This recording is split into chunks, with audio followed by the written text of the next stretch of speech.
Well, hello everyone. Welcome to tonight's evening edition of the Goldie Show. With me, your host, Goldie Gamari. I know, very unoriginal name, but there you go. Not really creative when it comes on the artistic side of things, but that's okay because, my strength has never really been the artistic creative side. It's always been more geopolitical analysis and politics and all that fun nerdy stuff.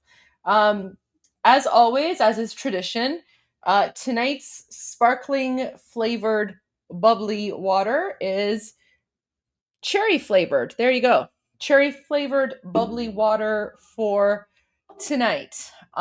So there you have it. We're going to talk about a lot of things tonight. There's a number of videos that I want to go through, a number of, media things that are coming out, things that President Trump has said, things that Marco Rubio has said, things that Senator Lindsey Graham has said, and also things that Scott Bessent as well has said. But before we continue, let me just do a quick sneak peek and see what's happening on Fox News. Sean Hannity hasn't been around for the last few days. Neither has Jesse Waters, but I'm curious to see if there's anything happening right now, although we're just past the 8:05, or we're past the 8 o'clock, so we may have just missed it. I'm not sure, but I don't know. Let's see. Yeah, no, it's nothing about Iran on Fox News right now, but I'll keep an eye on that just to see. But anyways, let's just dive right in. So the topic of conversation for tonight is, obviously, is war back on? Now, of course, no one can predict whether or not military escalation is going to continue. However, given everything that I've seen, given the messaging from President Trump, but also given the messaging coming from the Islamic regime occupying Iran itself, I have a feeling that the boom booms are going to happen very soon. And the reason I've always said boom booms, as you guys know, I've been using the phrase boom booms for a long time. I say boom booms because, YouTube, live stream, or whatever. But I think you guys know what I mean when I say boom booms. So why don't we go to the post that started this all? So get settled in. It's going to be an interesting evening tonight with a little bit of news, a little bit of geopolitical commentary. I'll try to answer as many of your questions as I can within reason. Obviously, priority is given to super chats.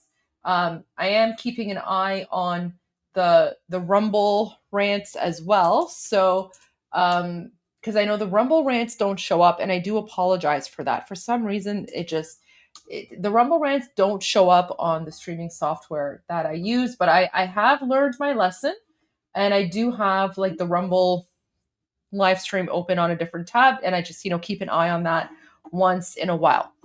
Okay, so guys, let's go. So Tulsi TV and Mahir Tulsi, one of the few people that I listen to when it comes to news coming out of occupied Iran. He's always been, pretty good with these things. So Tulsi put out this breaking news just about 4 or 5 hours ago. Breaking: nuclear talks called off. The Islamic Republic has decided it will not negotiate over its nuclear program with the United States. Iran's foreign ministry's spokesman, Baghai, said it is not the right time to discuss the nuclear issue with the enemy. Guys, I find this absolutely insane. Like, this is literally insane, right? Like, this guy is pretty much, this is what the Islamic regime does. They put on a front, okay? So he's putting on a front. They're pretending to be like the tough guy or whatever, but they don't actually have any power or strength. This is the insane part. Like, these people are literally insane. I made a video today. I'm going to release it tomorrow. That video is called Who Controls Iran? And in that video, I pretty much lay out and I explain how the Islamic Revolutionary Guard Corps is controlling Iran through Mujtaba Khamenei, the supreme cardboard dictator.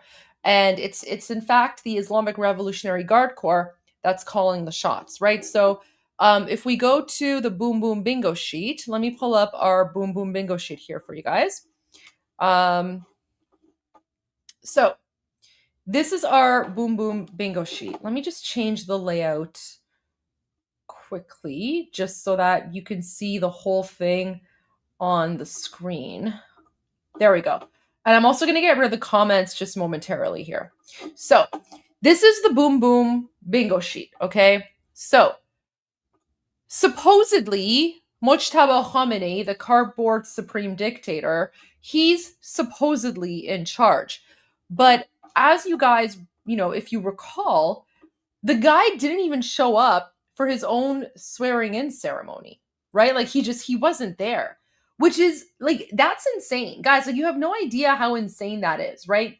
If the Islamic regime is trying to project a position of power or strength, why the heck was Khamenei not even at his own swearing in ceremony? Wait, where's the video? I have the video somewhere. Let's find it. There we go. It's here, I think. What?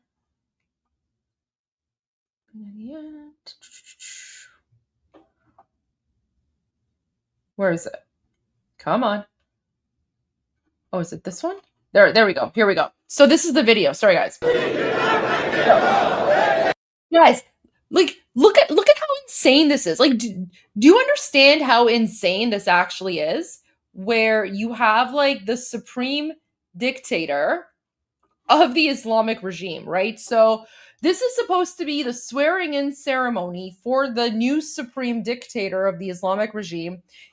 They're supposed to portray, a position of strength and power and whatever. And yet the supreme dictator himself does not even show up to his own swearing in ceremony. They bring a framed portrait of him. And it's really bizarre because it almost looks like a funeral, right? Like the portrait that they have, the way it's framed and like, with the flowers and everything. I mean, this is his dead dad up there. That's Ali Khamenei, right? The one who was hiding in tunnels like a rat. So like, just look at the insanity. Look at the insanity. Look, like they literally bring him out. Like, guys, you can't make this up. Like, I wish I could say that this was like an SNL or a South Park parody or something, but just look at the utter insanity of these people. Like, they bring out a freaking photo of him, like a framed photo of him, and it's got, flowers in the corner. And it looks, it literally looks like a funeral portrait, right? It looks like the funeral portrait of his, evil demonic dad.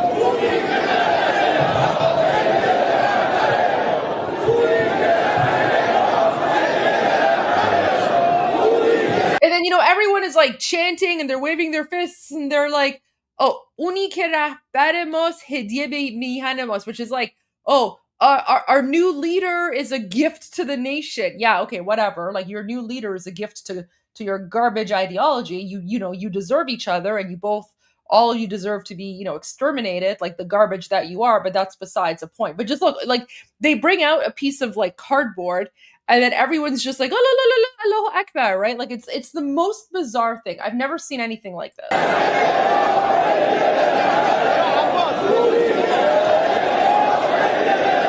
Look at this. And then this guy, this Durka Imam Jihad guy, he's like, tapping on the guy's arm. He's like, where the heck is Mujtaba? And then the other guy's probably like, just roll with it so they don't kill us, right? And then who's they? The Islamic Revolutionary Guard Corps. And I'll explain why in a پس از بررسی‌های دقیق و گسترده و استفاده از ظرفیت اصل 108 قانون The guy they can't even put up like a teleprompter. The Islamic regime can't even put up a teleprompter to make the announcement of, the swearing in of the cardboard supreme dictator, who, by the way, doesn't even show up himself. They can't even put up a teleprompter. The guy's literally reading from his cell phone. Do you see that? The announcer is reading from his cell phone.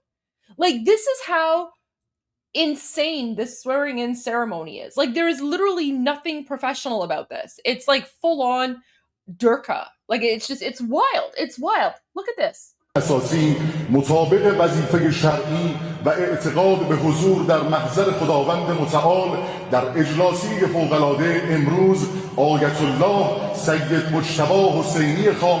By the way, the guy's not even an Ayatollah. They just randomly turned him into an Ayatollah, even though he wasn't actually an Ayatollah.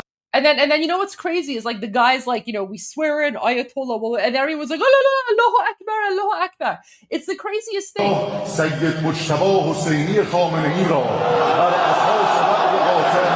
Okay, I swear to God, this has to be an AI generated picture of him. I don't know whose lips, like they're like, does he not look like he's wearing makeup? Like his cheeks are super rosy. His lips are pink. Like it looks like he has makeup on. So they've obviously used like AI filters to like add makeup to his face. Honestly, he looks like he's wearing makeup. He looks like he's wearing makeup. Like this is the weirdest thing. And then this is the photo that they bring out. They don't even bring out the actual person because we don't even know if he's alive or not. And then you see like as soon as he says like Mujtaba Khamenei's name, everyone's like hello, hello, whatever, right?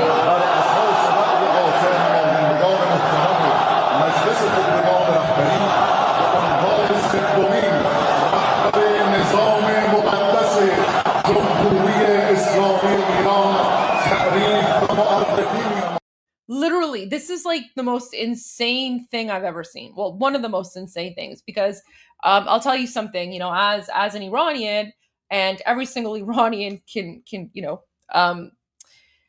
can emphasize with what I'm going to say, we've all experienced this. It's like whenever you think you've seen something crazy or insane, the Islamic regime will always outdo themselves. Like there is no level of insanity that the Islamic regime is not willing to get to. Whenever you think the bar is low, they go even lower. And they've been constantly doing that. So, anyway, so this was the swearing in ceremony of the supreme cardboard dictator who didn't even show up to his own swearing in ceremony, right? So keep that in mind. So now, if we go back to the boom boom bingo sheet, so let me bring this up again. So this is the cardboard supreme dictator who's supposedly, supposed to be in charge. Okay, big question mark. Big question mark, because we don't even know if he's alive or dead. And what's interesting is that in previous press conferences that Pete Hegseth has had at the Pentagon, where he's provided updates on Operation Epic Fury or Project Freedom.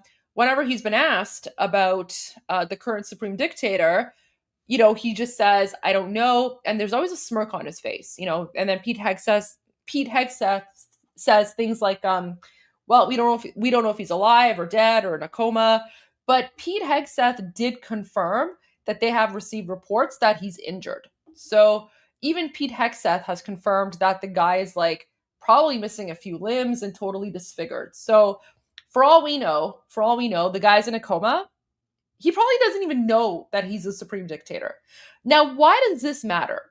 Why is it that this guy, why is it that the piece of cardboard came out for his own swearing in ceremony? There's a really good reason for that. That's because let me bring up the boom boom bingo sheet here. So that's because he is only the leader symbolically. Okay, a lot of times in authoritarian systems and in totalitarian dictatorships, the person who's at the top isn't necessarily the person who's in control. And so the reason that Mujtaba Khamenei basically became the supreme dictator, even though there were others who wanted to become the supreme dictator, right? Like, look at all these like demon ghouls here, right? Like these ones were all vying to become supreme dictator. Like I don't know, like at some point this guy wanted to be supreme dictator. AJ, he's a demon, by the way, right? Like all of these like smelly, disgusting turban heads, all of these smelly, disgusting like turban heads here, were all vying to become the replacement. Now, the reason that the cardboard, the gay Ayatollah, as Jesse Waters calls him, the reason the gay cardboard became the supreme dictator is because I think the fact that he's either in a coma, incapacitated, or I don't know, probably dead. I mean, who knows, right?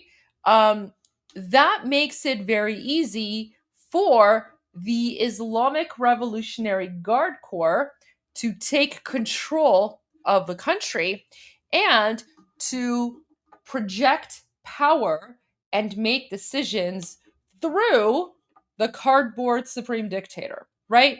So I have a feeling that the people currently in charge are Vahidi, and we've spoken about Vahidi quite a bit, right? So Vahidi, I believe, is in charge, along with Zolqadr and maybe Jalili, but not as much Jalili. But there's been sort of this internal, uh, you know, uh, division, and various factions have been created. So you basically have, it's like basically Game of Thrones, but Islamic regime version. So it's like Game of Durka. So you have Vahidi and Zolqadr, right? Now, Ghalibaf was also vying for power. Ghalibaf is more pragmatic. Okay. Now, what I mean by pragmatic is I don't mean he's any less evil, because he's not. Ultimately, every single face here, every single evil demonic face on this boom boom bingo sheet, the Durka boom boom bingo sheet, they're all terrorists. They're all evil. There's not one person here that is less evil or more moderate or anything like that. No, they're all equally evil. They're all equally terrorists. Okay, so I just want to make that very clear. There's no such thing as a hardliner versus a moderate. That is a narrative that the Islamic regime and their supporters have constantly put out to try and convince Western politicians that there are elements within the system that potentially the Islamic potentially Western governments could work with to appease and try to like modernize or whatever.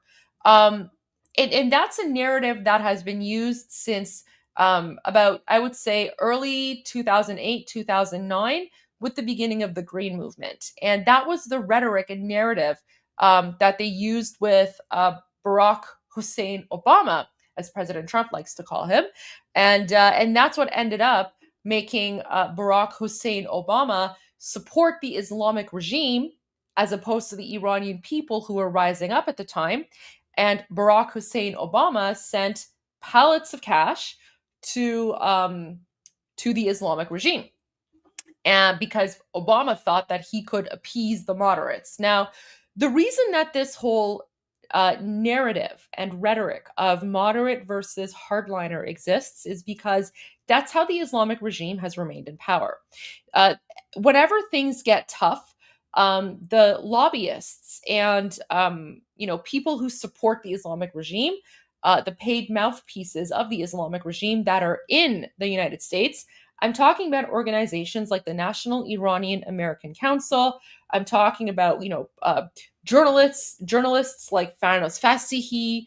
I'm talking about like people like Barbara Slavin, Trita Parsi, so many. And not all of them are Iranian, right? Many of them, in fact, are not Iranian, but they're getting paid, right? And money talks. So you always have to keep in mind there is no good reason for anyone to support the Islamic regime. There is literally nothing good about the Islamic regime. If someone is supporting the Islamic regime, especially if they're not Iranian, that's because they're getting paid and you need to follow the money. So, back to the whole moderate versus hardliner narrative. This narrative and rhetoric came out because this has always been a tool used by the Islamic regime in order to remain in power and to secure its existence. Because every single time things got tough, the Islamic regime would put out this whole rhetoric or narrative about, oh, the moderates are fighting the hardliners.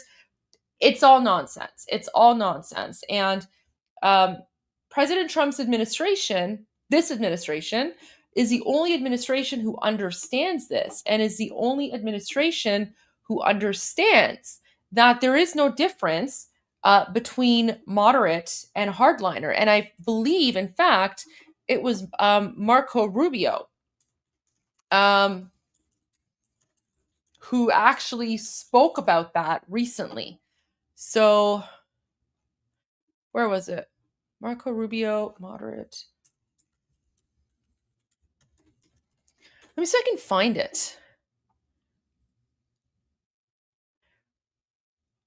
Where was it? He had it in an interview somewhere, and oh my gosh, where was it? Hardliner. Okay, I'm gonna have to find it because I can't. He said it, I think, a few weeks ago, but it was an interview, and Marco Rubio understands the Islamic regime very well because the Islamic regime operates similarly to how the Cuban communist regime works. And Marco Rubio is very familiar with that as well. Okay, I can't I can't find the clip now. I'll try to find it later, but I know I've shared it previously, but essentially Marco Rubio said that there are no moderates or hardliners; they're all lunatics. So, going back to the boom boom bingo sheet. So, where did this internal division come from? Where did all these factions come from? Because the question you're probably asking is, if all of these people are evil, if all of them are lunatics, if all of them are crazy, then where's the internal division? So the internal division is where it the internal division comes from how they think they're going to survive. Because the reality is that the Islamic regime is currently in a state of collapse. Okay. I'm telling you that right now. The Islamic regime is in a state of collapse. Now, when will it actually fall? I don't know. No one can predict that. But what I can tell you is that it is collapsing, and there are numerous reasons for that.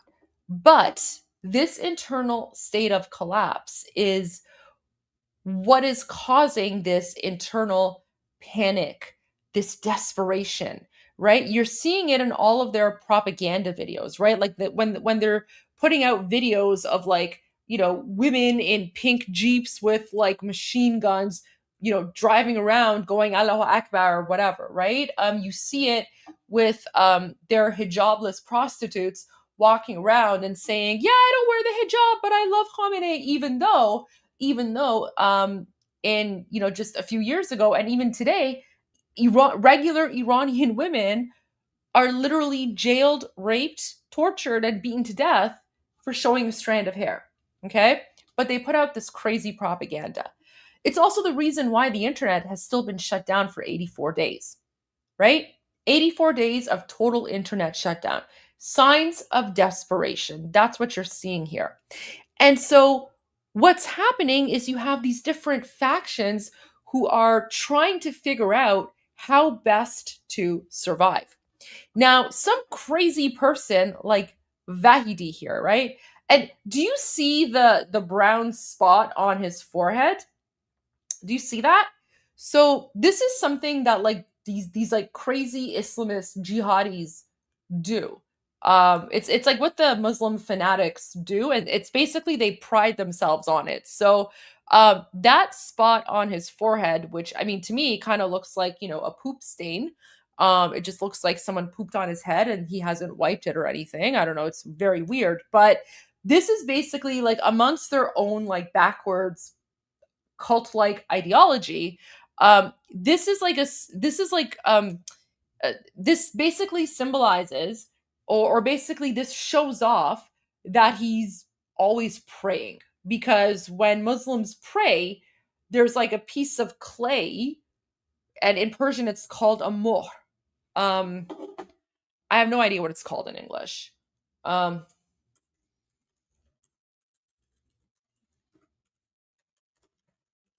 I've never actually had to say this word in English, so I don't even know what it's actually caught. I don't even actually know what it's called in English. Yeah, it's this thing. It's like it's basically like a clay tablet. Okay, so I guess okay, here we go. Oh wow, I learned something new. Although like I'm going to like forget this information as soon as I share it with you guys, because I actually don't even really care about this kind of stuff. But it's called a turba in Arabic, or mohr in Persian. And it's basically like it's a small piece of soil or clay, often a clay tablet that like they prey upon, right? So there's actually Khamenei, the dead supreme dictator of the Islamic regime. By the way, he still hasn't even been buried yet, right? So that's keep that in mind as well. If the Islamic regime was so strong, why hasn't Khamenei been buried yet? And it's been over 80 days. Usually, like, they're supposed to bury him within 3 days. So this is like, the Durkhas praying on this like clay tablet or whatever, right? Um, so going back to Vahidi's picture here, this skid mark on his forehead, this is essentially like he's basically showing off and he's saying like, look how religious I am. Look how much I pray. I pray so much that I actually have like my skin has actually changed color because of the clay tablet that I rub my forehead across. So that skid mark is pretty much like sort of like what the Durkas use to try and show off how religious they are. The skid mark is also a sign of like religious fanaticism. Okay, so the fact that this Vahidi has this mark on his forehead, this in and of itself is all you need to know about how radical and fanatic this guy is, right? So he is, I mean, they're all crazy, right? Like they're all crazy, but this guy, like, look, even as it's zoomed out, like you can still even see like the brown mark on his forehead, right? And a lot of them don't have that, but he does. And this guy is currently in charge of the Islamic Revolutionary Guard Corps, right? Because Salami was turned into a salami back in last summer during the 12-day conflict, and then Pakpur was recently boom boomed and exterminated. So now Vahidi is in charge, right? So when President Trump is talking about, the first layer is gone, the second layer is gone, half of the third layer of leadership is gone. That's true. This guy is pretty much the third layer. And as you can tell, he's a fanatic. He's like a super fanatic. Again, do not confuse fanatic. So if someone, and I will explain some other people, but all that to say, the level of Islamic fanaticism does not correlate with how evil they are. Every single person on the boom boom bingo sheet is evil. I want to make that very clear. They're all evil. Um, the level of fanaticism is what determines how reasonable they are when they're dealing with Western politicians, right? Or in this case, the Trump administration. So this guy, right? He's super crazy. He's just like, oh, no, no, like kill them all, right? Like he basically wants to build the nukes and all of that. And by the way, I have a feeling that Vahidi is the reason why the cardboard supreme dictator became the supreme dictator, right? Because he is in control of the guns and the economy, the businesses, like everything. The Islamic Revolutionary Guard Corps, it's not just a paramilitary operation. The Islamic Revolutionary Guard Corps is basically a state within a state. And after the extermination of Khamenei, the Islamic Revolutionary Guard Corps has pretty much become the state, right? The Islamic regime, as it used to be, no longer exists because what it used to be before was a religious theocracy that was ruled by this evil demon pedophile Muslim man, right? After he was boom boomed, the mullahs, the evil demon pedophiles, are no longer in charge. Now, who's in charge is the Islamic Revolutionary Guard Corps because this guy has realized, wow, this is an opportunity for me to rise up. Now, the only way that he has been able to rise up and sort of secure his de facto leadership behind the scenes is by making sure that he can speak through someone. And who better to speak through than the cardboard supreme dictator, who may or may not be alive. And I guarantee you, even if he is alive, he's being held hostage somewhere by the IRGC. and the IRGC is pretty much forcing him to say and do everything that they want. And that's the reason that I believe Mujtaba Khomeini became the supreme dictator, even though he wasn't able to attend his own swearing-in ceremony.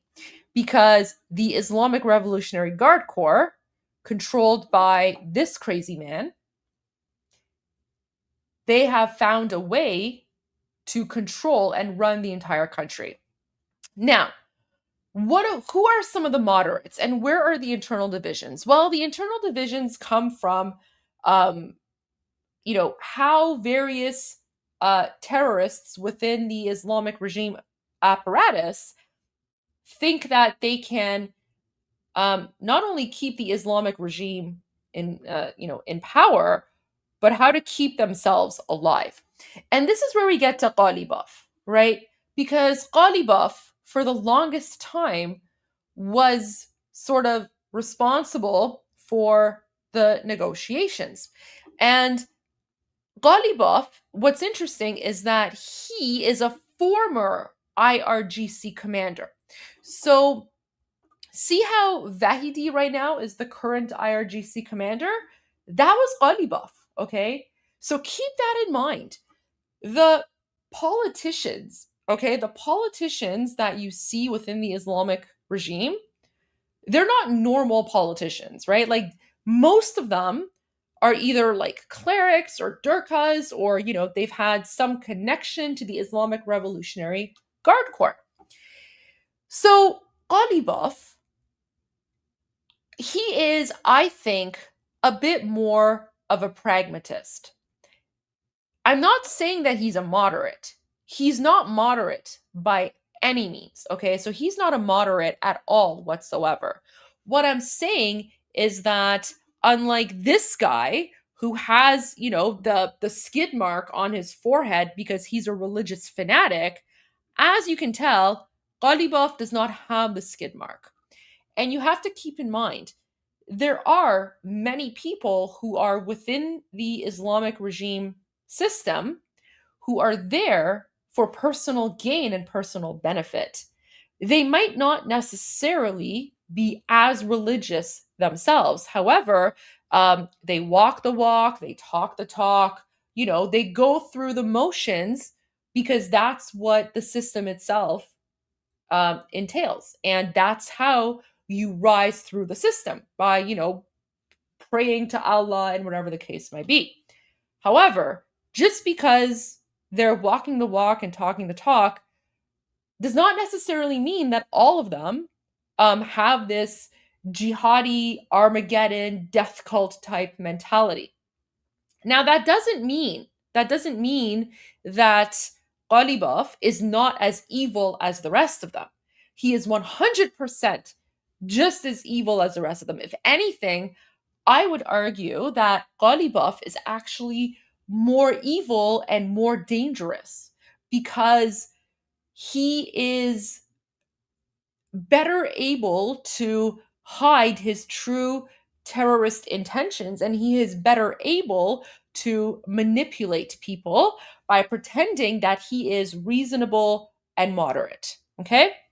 So, I believe that when President Trump was saying that he was speaking with, more moderate people, I think he was referring to Ghalibaf. Okay? That's what I think. And you have to keep in mind, when President Trump says moderate, he's not referring to moderate within the context of like regular normal Western people.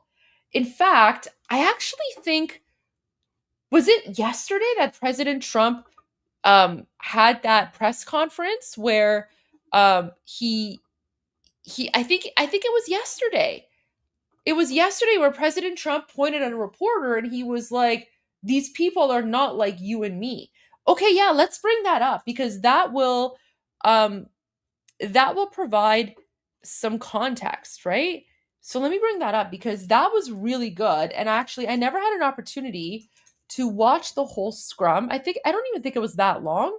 But I really want to watch that. So let's bring that up because that provides really good context. And by the way, that also proves that Goldie is always right, because I've been telling you guys from the get-go that when President Trump refers to some of these Durkas as moderate or more reasonable, it's within the Durka scale, right? So it's, basically what President Trump means is that this guy, right, this terrorist is probably more moderate and reasonable than this one with the skid mark on his forehead, right? Because this one is just a raving lunatic who's just going, Allahu Akbar, like we want a nuclear weapon.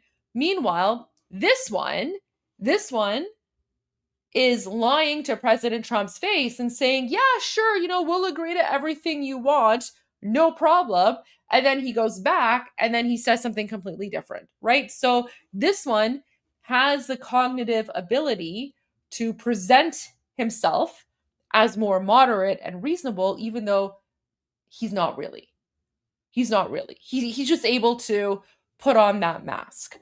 Okay, let me find that, because that was actually really good. Okay, I think it was in my history. Let me see if I add it. I think I added it to my. Was it here? Okay, I wonder if it was this one. Oh gosh. Okay, I think it was this one, but I'm not sure. But let's see. I'll try to find it if it wasn't this one. So I was just watching. We have big news on Cuba, as you know, with the indictment of Castro. So they've a lot of people have suffered very big, very at levels that few people would understand. And I think the Cuban population of Miami, and certainly beyond Miami, people that came there that were decimated, whose families were ruined, appreciate what the Attorney General just did today and was just doing now. He's just watching it. So we have Cuba on our mind. Very important. It's been a lot of problem for a lot of years, and this was I think it was a very big moment for people that, not only Cuban Americans, but people that came from Cuba that want to go back to Cuba, people that want to see their family in Cuba. I think this is a very big day, very important day. They supported me to the nth degree. They supported me at levels that nobody's ever seen before. And so I think it's a very important moment. Mr. President. What happened, Mr. President? Say it? What's coming next for Cuba? Well, we're going to see. It's a failing nation. You see that. It's falling apart. They have no oil. They have no money. It's a failing nation. So I just can't tell you that. But we're there to help. We're there to help the families, the people. And again, a lot of those people are related to me in the sense that I've had such a great relationship with Cuban Americans.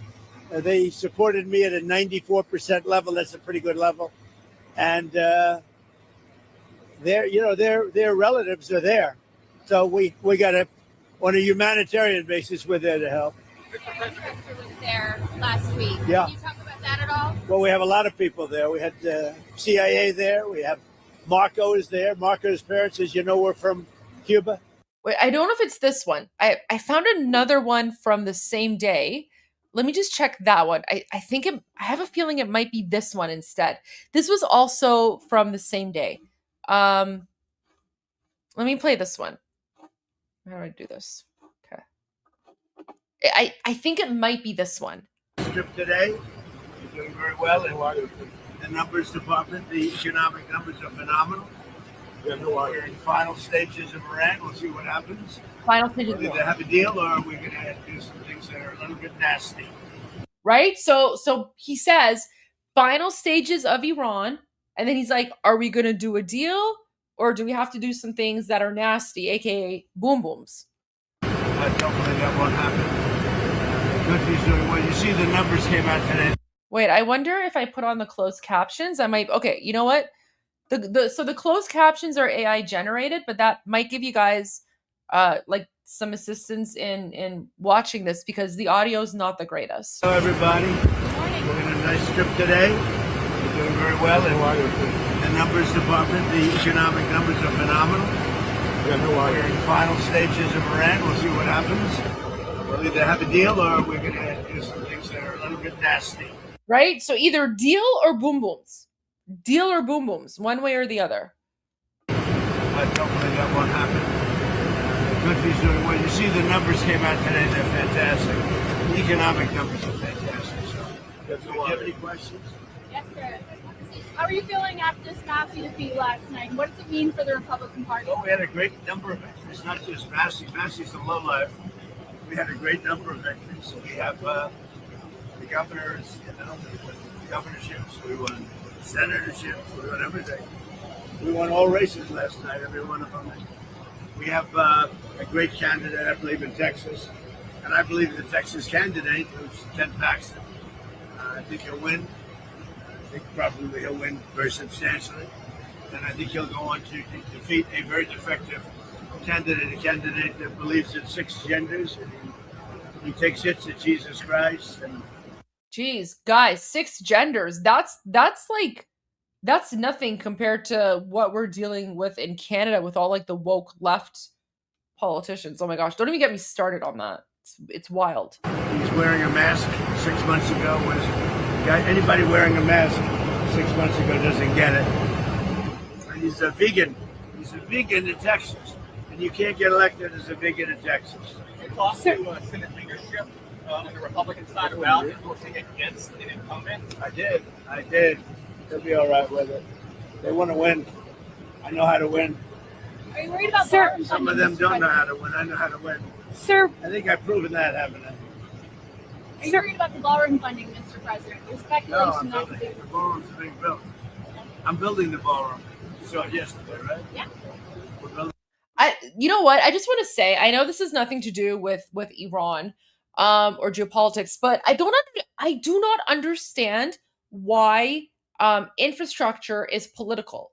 Like, why shouldn't the White House have a place where they can host events and host guests? Like, I don't understand why this is political. Like, this is like the stupidest thing I've ever heard.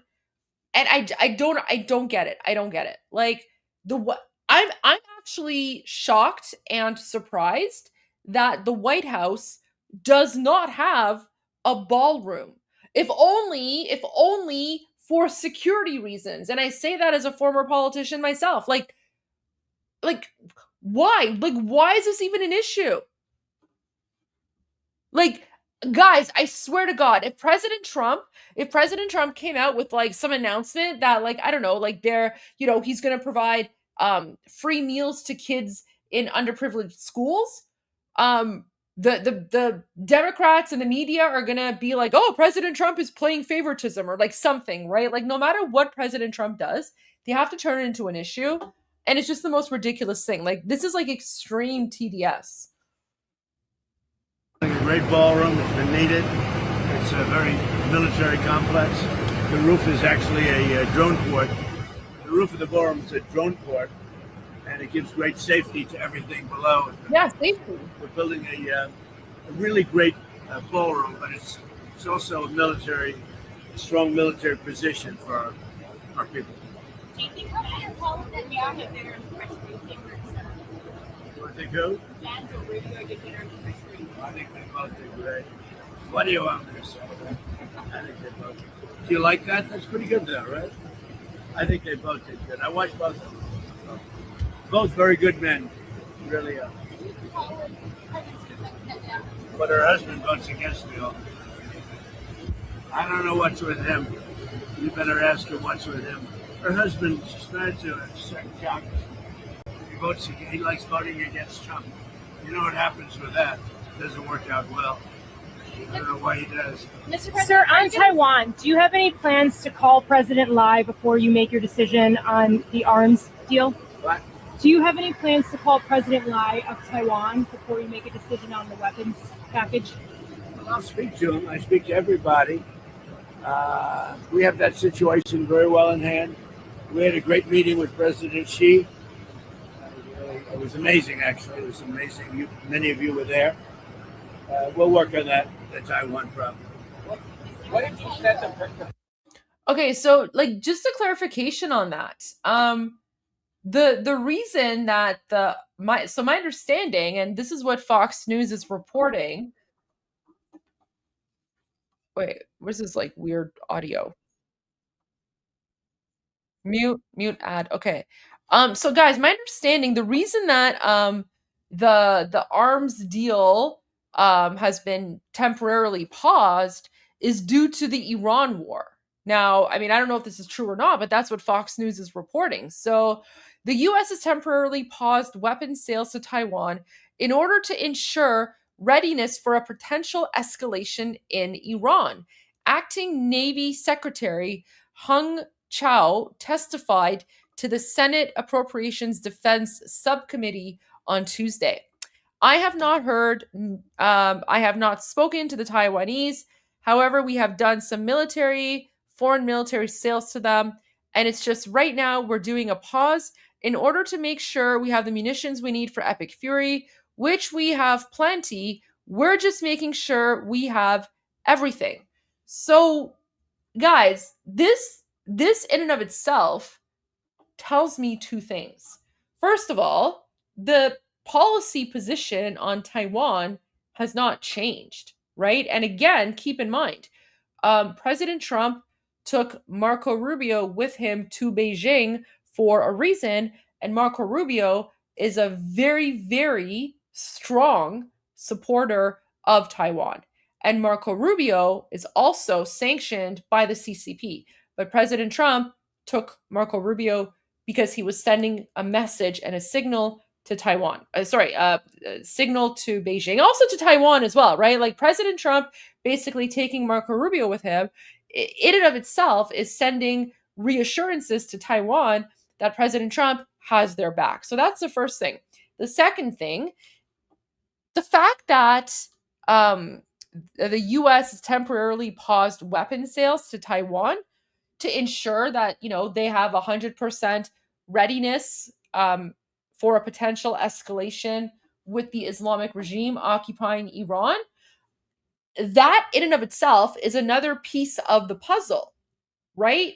That in and of itself shows that the likelihood of conflict happening with the Islamic regime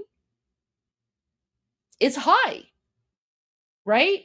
So the likelihood is high. Because otherwise, why would the US temporarily pause this?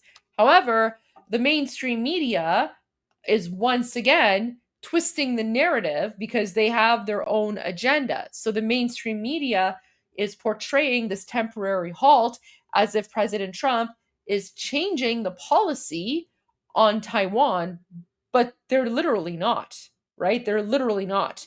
If President Trump was thinking about changing the policy on Taiwan, he wouldn't take Marco Rubio with him to Beijing and China in the first place. I have a whole video where I talk about China. So if you go to my YouTube channel and go to like Goldie Unfiltered, like that playlist there, you'll find my video where I talk about President Trump's trip to China and I talk about Taiwan and Marco Rubio. So anyways, I just wanted to point this out because that question from that reporter was kind of stupid, right? Like this one here where they're like asking about like Taiwan, right?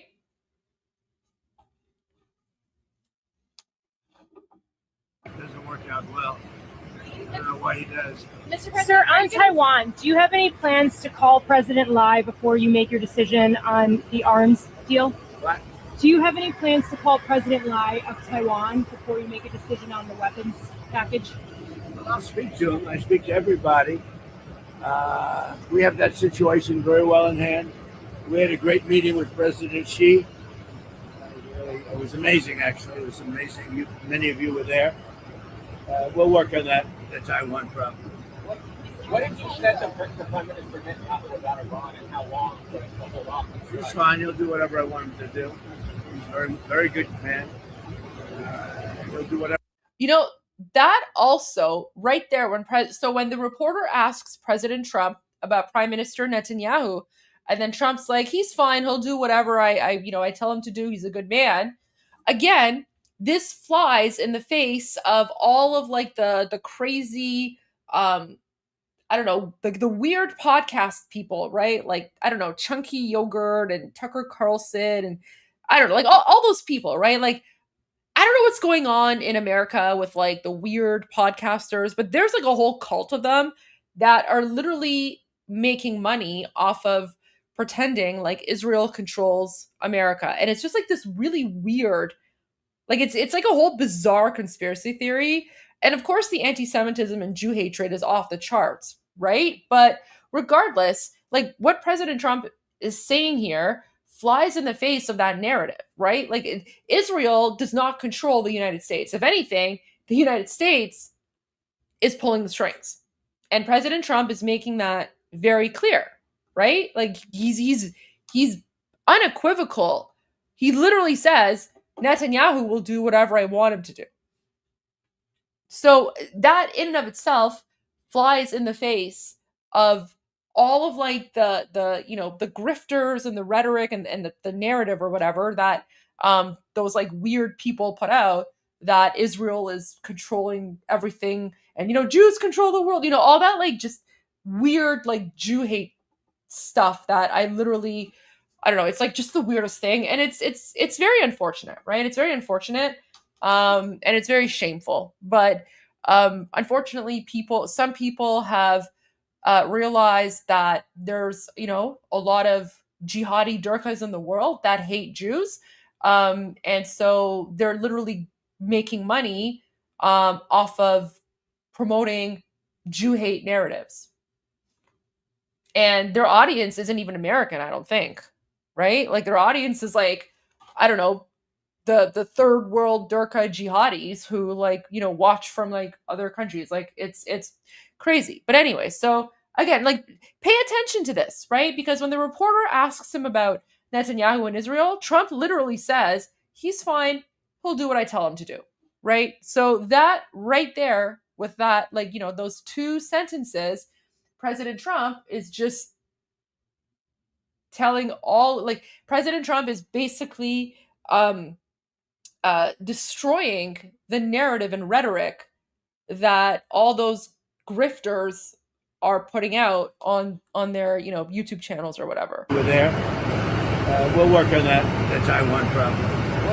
What did you say the Prime Minister Netanyahu about Iran and how long he'll hold off? He's fine. He'll do whatever I want him to do. He's a very, very good man. He'll do whatever I want him to do, and he's a great guy. To me, he's a great guy. Don't forget, he was a wartime prime minister, and he's not treated right in Israel, in my opinion. I'm right now at 99% in Israel. I could run for prime minister, so maybe after I do this, I'll go to Israel, run for prime minister.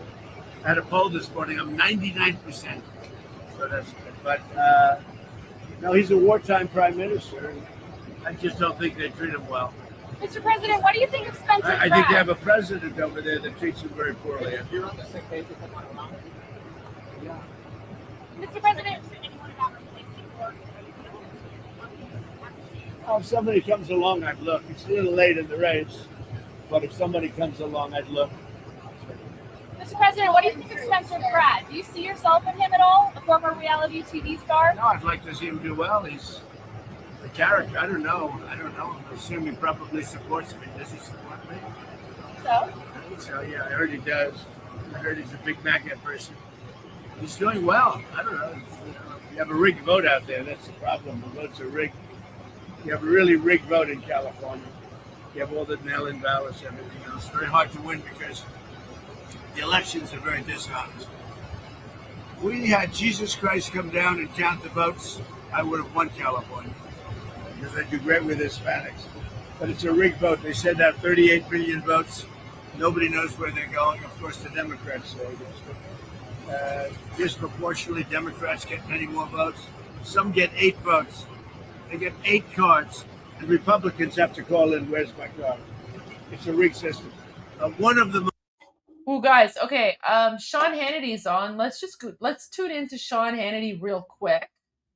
Is also in Tehran. as both countries try to secure a peace deal between the United States and Iran. Meanwhile, at the same time, President Trump is calling on Iran to reopen the Strait of Hormuz toll-free. But as Iran continues to test the president's patience, according to a new report, he met with his top advisors as he weighs a return to war. Now, here to break down the latest, our very own Ashley Webster is live. And I Tel will Aviv. go to the Hey, super Ashley. chats right after this, I promise. Hey there, Lawrence. Good evening to you. Well, I guess the good news is that the peace talks between the United States and Iran are still ongoing. The question is, are they making any headway? Earlier today, U.S. Secretary of State Marco Rubio told reporters that, yes, there is a little progress. But he says that point should not be exaggerated. He also said that President Trump still has some choices to make. Take a listen. And if it doesn't change, then the president's been clear. He has other options. He prefers the negotiated option and having a good deal, but he himself has expressed, concern that maybe that's not possible. But we're going to keep trying. I know our guys are still working on that very hard. Yeah, good luck.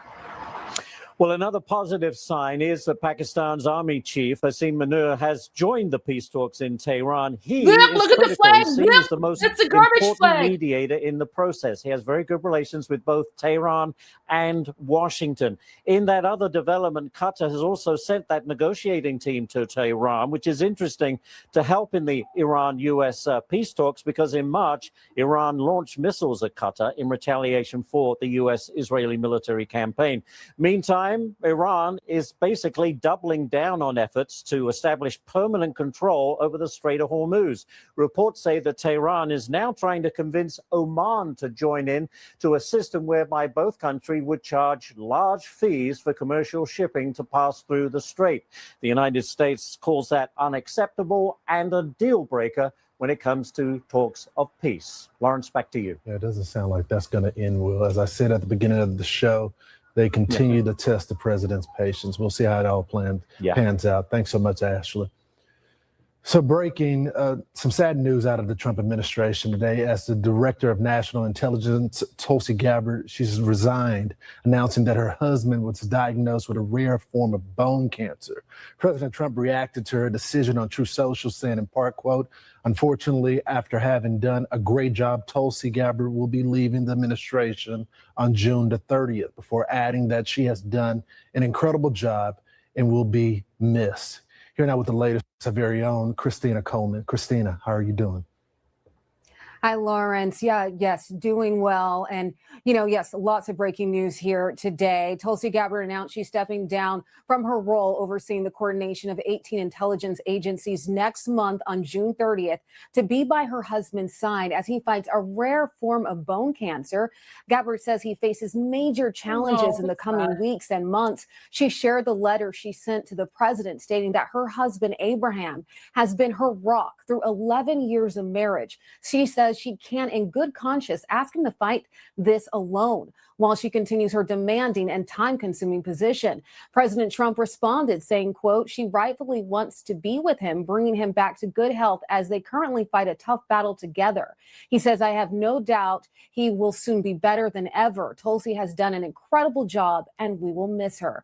Gabbard is the fourth Trump cabinet official to leave during Trump's second term in office as president. The veteran and former Democratic Congresswoman representing Hawaii, who also ran for president, differed from Trump on Iran's nuclear program. She testified that it was his decision to strike Iran, not hers. Trump said her stance was, quote, softer about Iran having a nuclear weapon. But again, both she and the president say she's resigning to help her husband.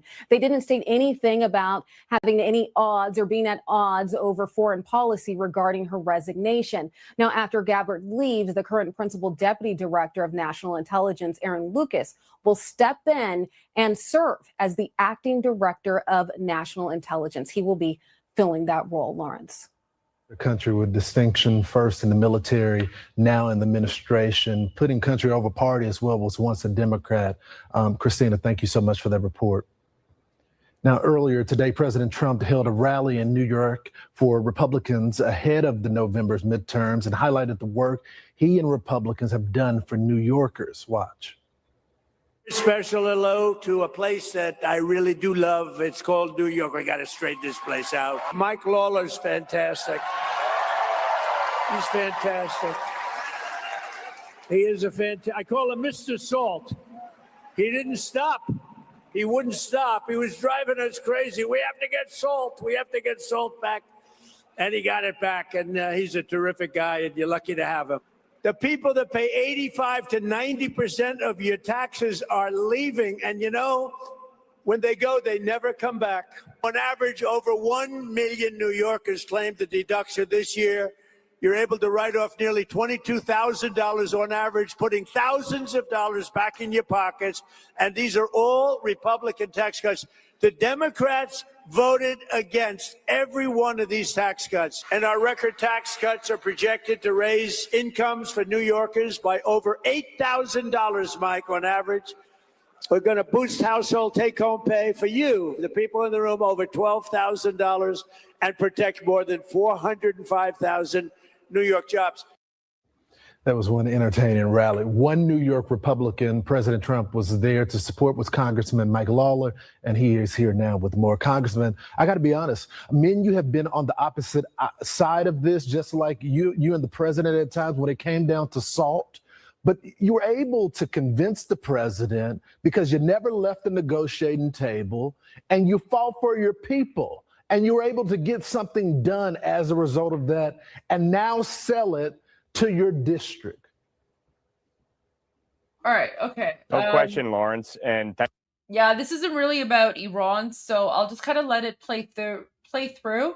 Let's wait and see if there's anything more about Iran to be discussed or not.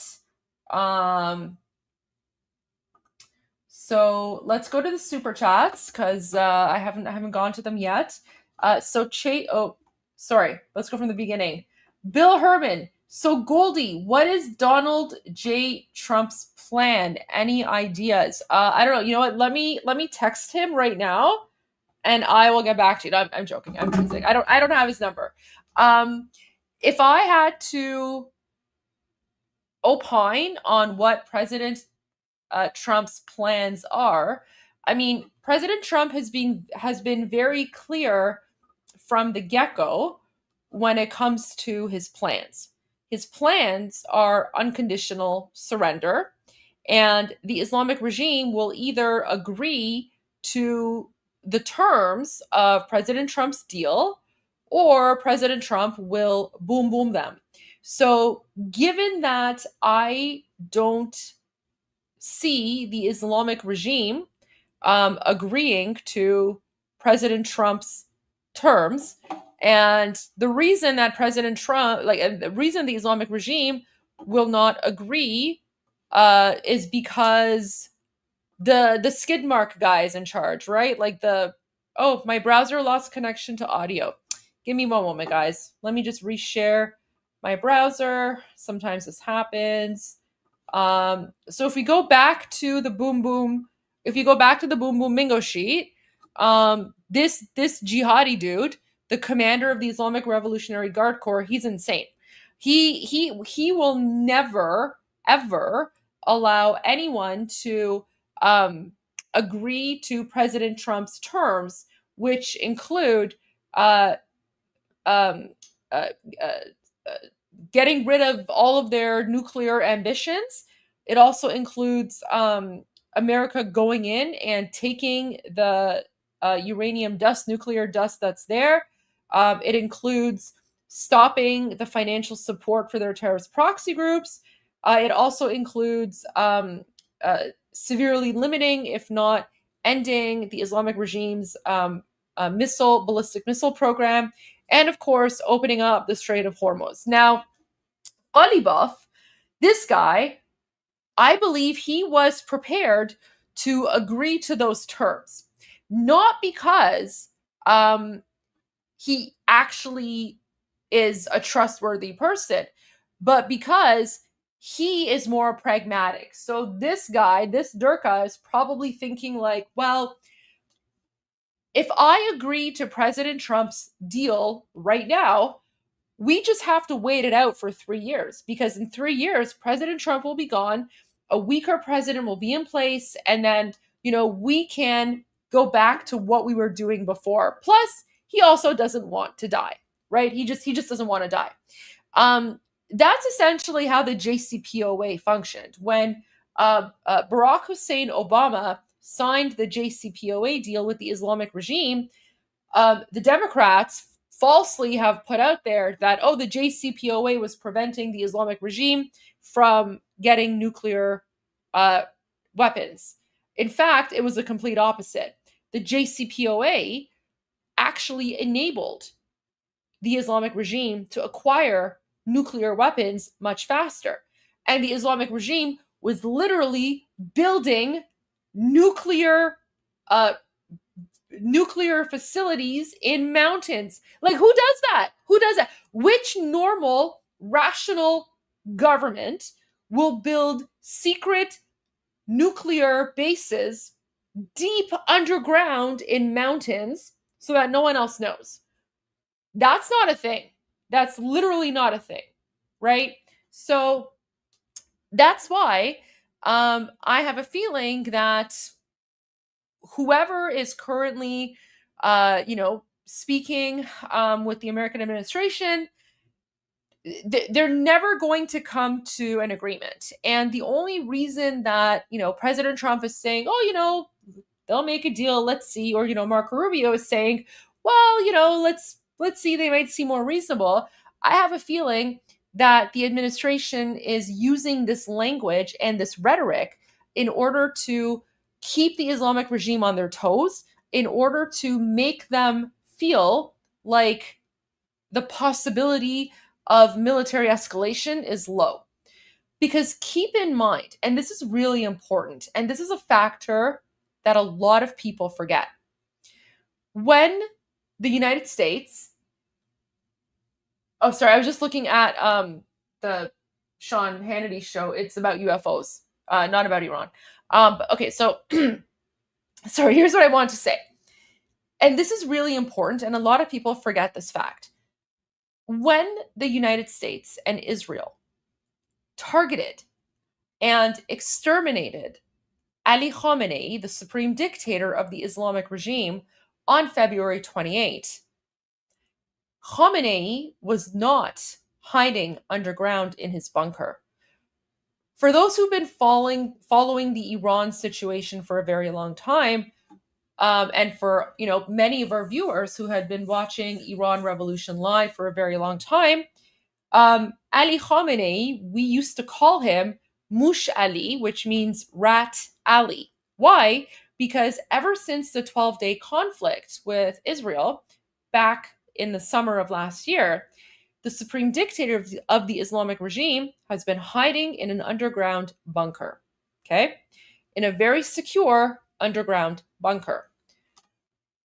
So why is it that on February 28, the United States and Israel were able to boom not just the supreme dictator of the Islamic regime, but 30 of the top IRGC commanders, right? So if we look at the boom bingo sheet, there's Khamenei, so him and a whole bunch of these people. Now, not all of them are shown here, but Khamenei, along with 30 top IRGC commanders, were boomed because they were all in one location holding a meeting.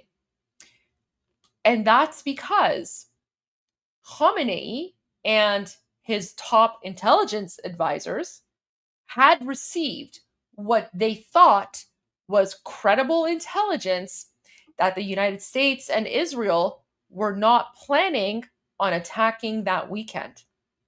Khamenei and his top IRGC commanders were under the impression that President Trump was not thinking about military operation and that President Trump was solely focused on diplomacy.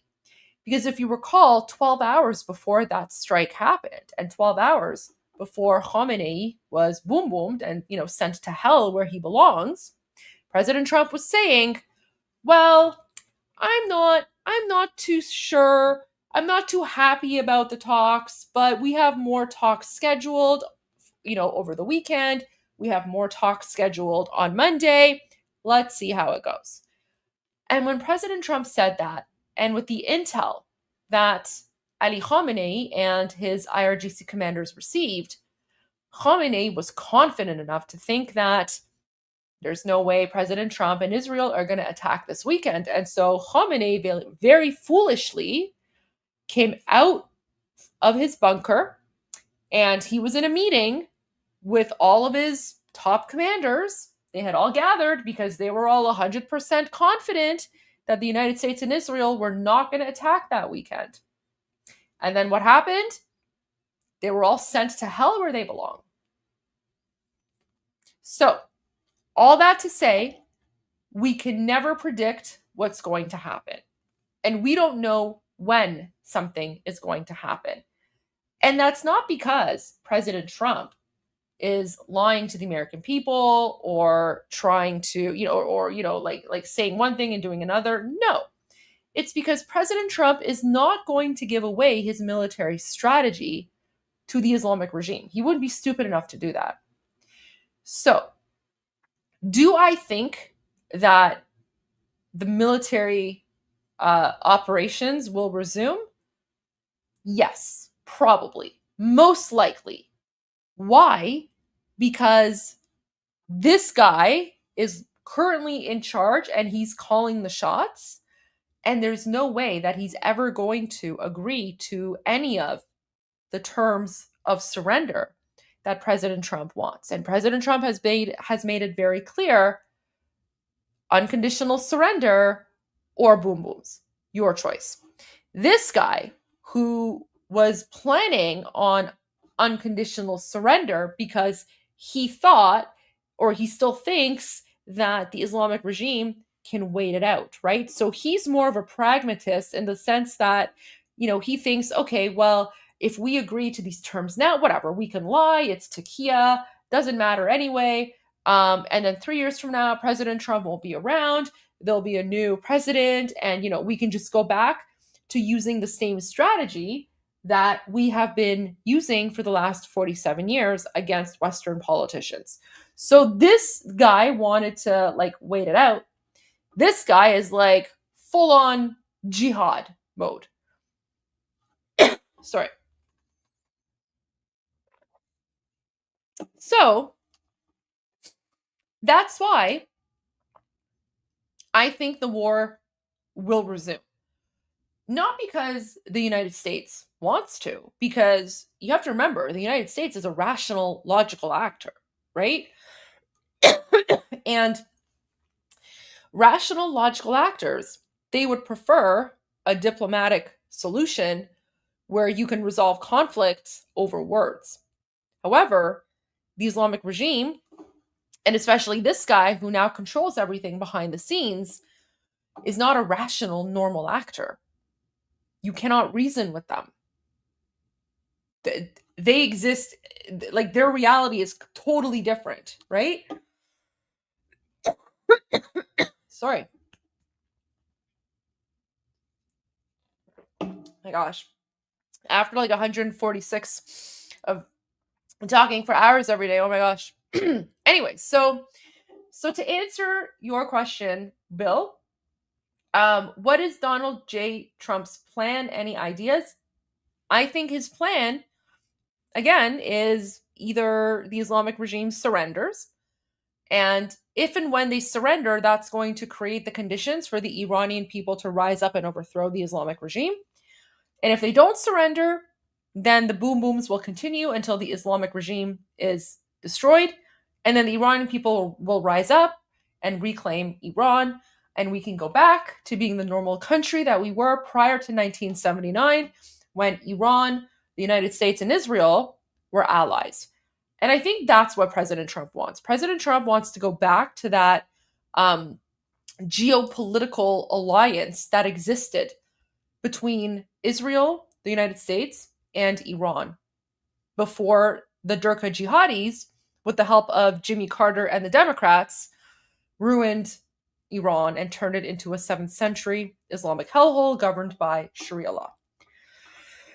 All right, thank you. Let's go to the next super chat. KP says, The frontal cortex of the brain controls emotions, judgments, personality, etc. Maybe they got dropped on their foreheads one too many times by their Durkha mamas. Yeah, I mean, probably, who knows? I mean, you have to remember there's also a lot of inbreeding, right? Like these people, like the inbreeding is crazy. Like their family tree looks more like a family circle anyway. So the inbreeding also plays a factor. I mean, just look at his face. Like even his face, like that looks like the face of someone who's like inbred, right? So the consanguinity or whatever it's messed up, right? Like these people, they don't have like normal appearances. There's like so much inbreeding among them. It's really gross. Chase says, greetings from Minsk. Welcome. Big thanks for your insight.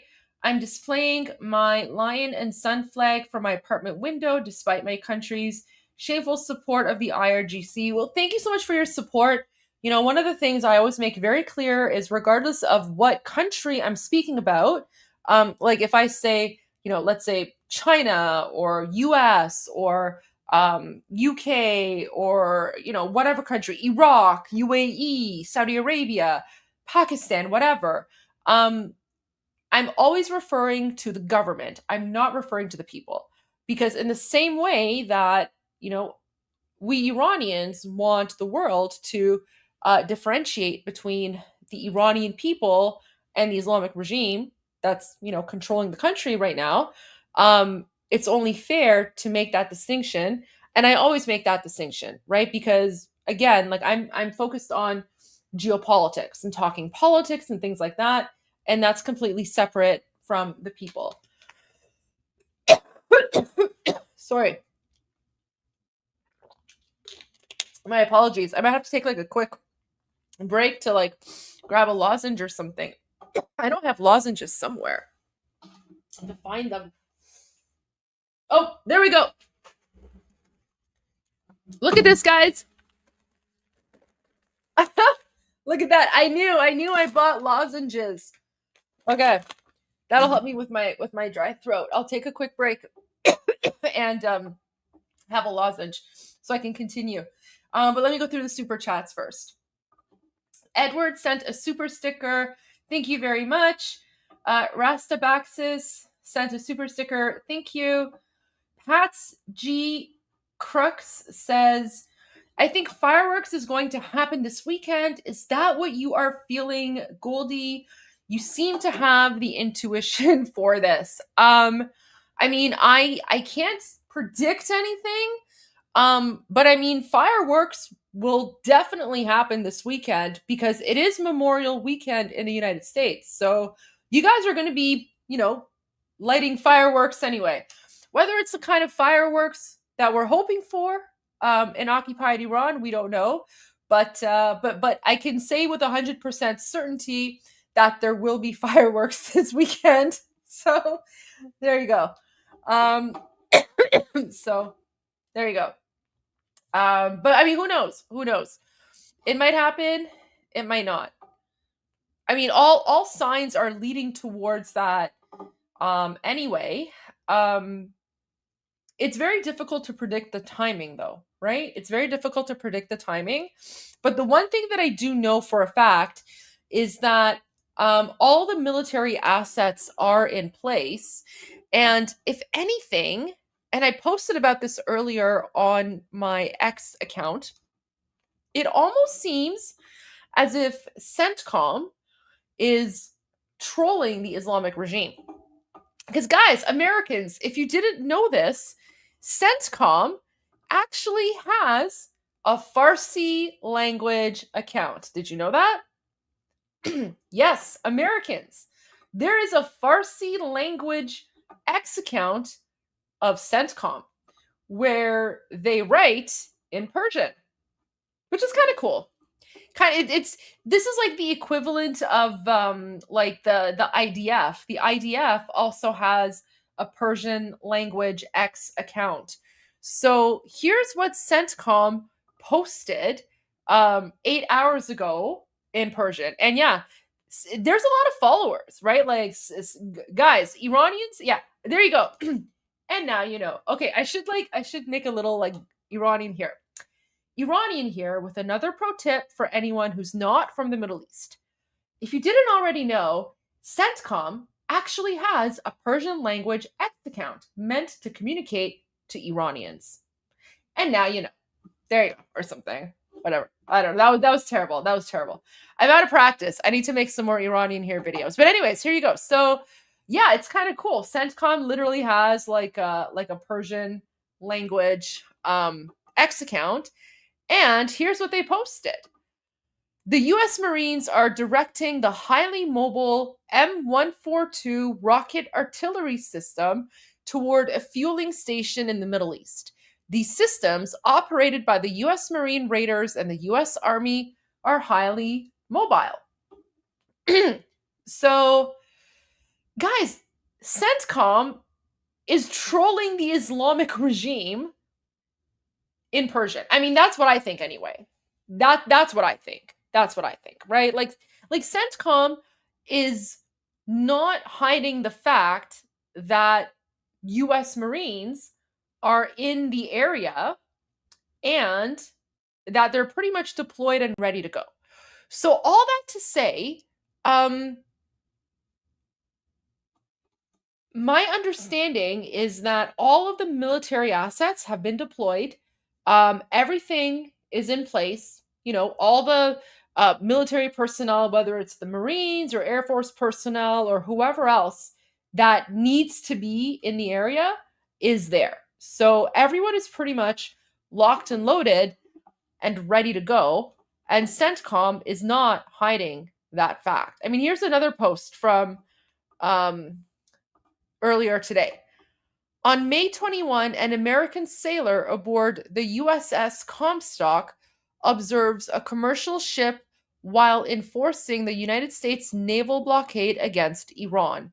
Since the start of the naval blockade, American forces have diverted 97 commercial ships and disabled 4 ships. Oh my gosh. So the comments by most Iranians under CENTCOM's posts, it's interesting. I'll share this one with you. So this person says, "May your hearts be at ease. Come on, dads." Okay, so it's not they don't actually mean dads. It's just like a Persian. It's almost like come on guys. So come on guys, hit them and F them up. What are you afraid of? If you can't, just dump 4 truckloads of weapons in the desert somewhere so people can go pick them up and finish the job themselves. So yeah, what's interesting is that under most of the CENTCOM posts in Persian, it's mostly Iranians who are like, can you just hit them already? Can you just hit the Islamic regime already? So I thought that was interesting. But yeah, so that's to answer your question. I know fireworks will be happening for sure because it's Memorial Day weekend. Whether we're going to see fireworks in the Middle East, I don't know. All signs are pointing to that 100%. So I do think that I think that the possibility is very highly likely, but it's difficult to estimate the time or to give a timeline.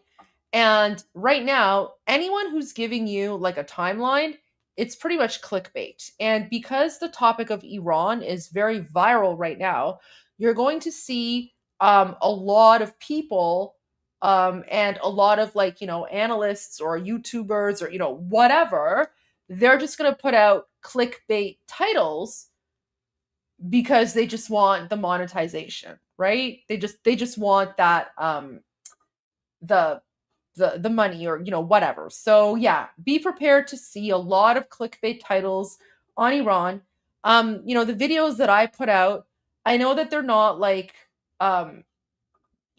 clickbaity or they're not like the whole I don't know, like I don't put out like the viral clickbait type videos. Like I try to keep my analysis more thought out.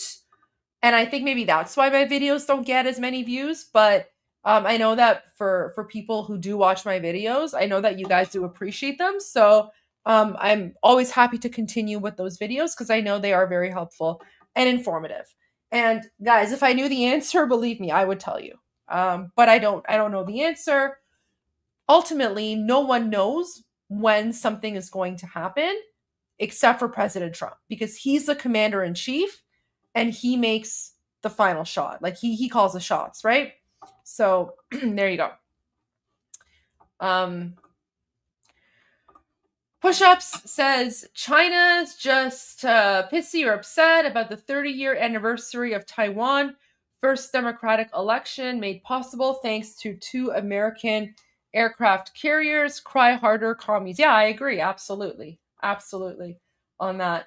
Rastabax is gifted 10 Goldie Gamari memberships. Thank you. That's very kind of you. I appreciate that. All right. Dawn B. Jesus is life.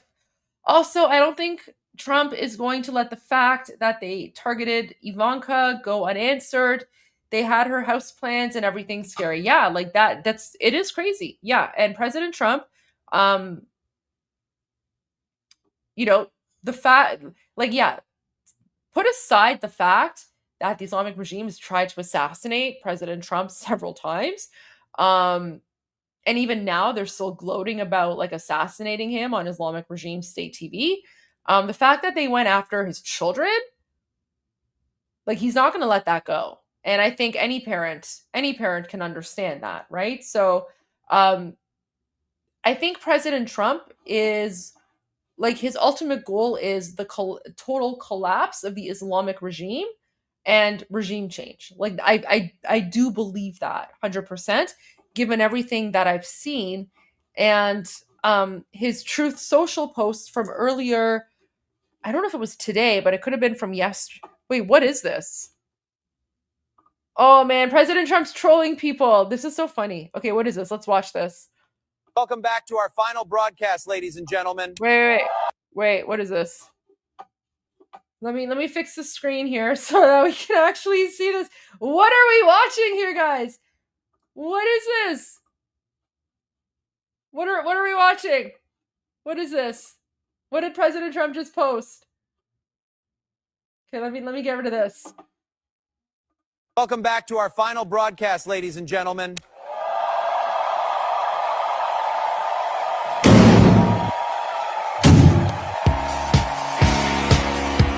Okay, I can't play the audio because the audio is copyrighted, but oh no.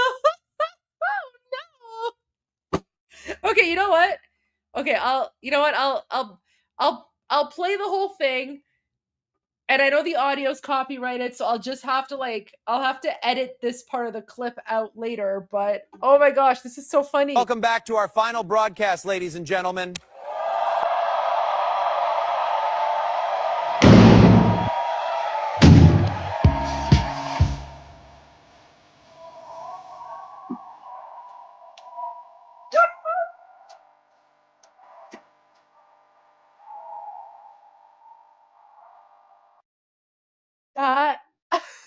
Oh my gosh.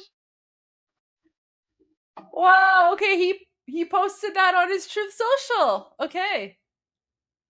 Oh my gosh. Guys, I'm so jealous of you Americans right now. Like, you guys are having the time of your lives. Like, you have an amazing administration. You guys have no idea how lucky you are right now. Like, you have an amazing administration. And I say this as a former politician, right? Like, you guys are, like, you're very lucky. Very lucky. Okay, but let's go to the actual post that I wanted to share. Going back to the topic of Iran. So the reason that I do believe that regime change is inevitable is because President Trump is putting out all the signs that need to be put out. So looking at this article, for example, and I've explained this before in my previous videos, but I'll just explain it again very briefly.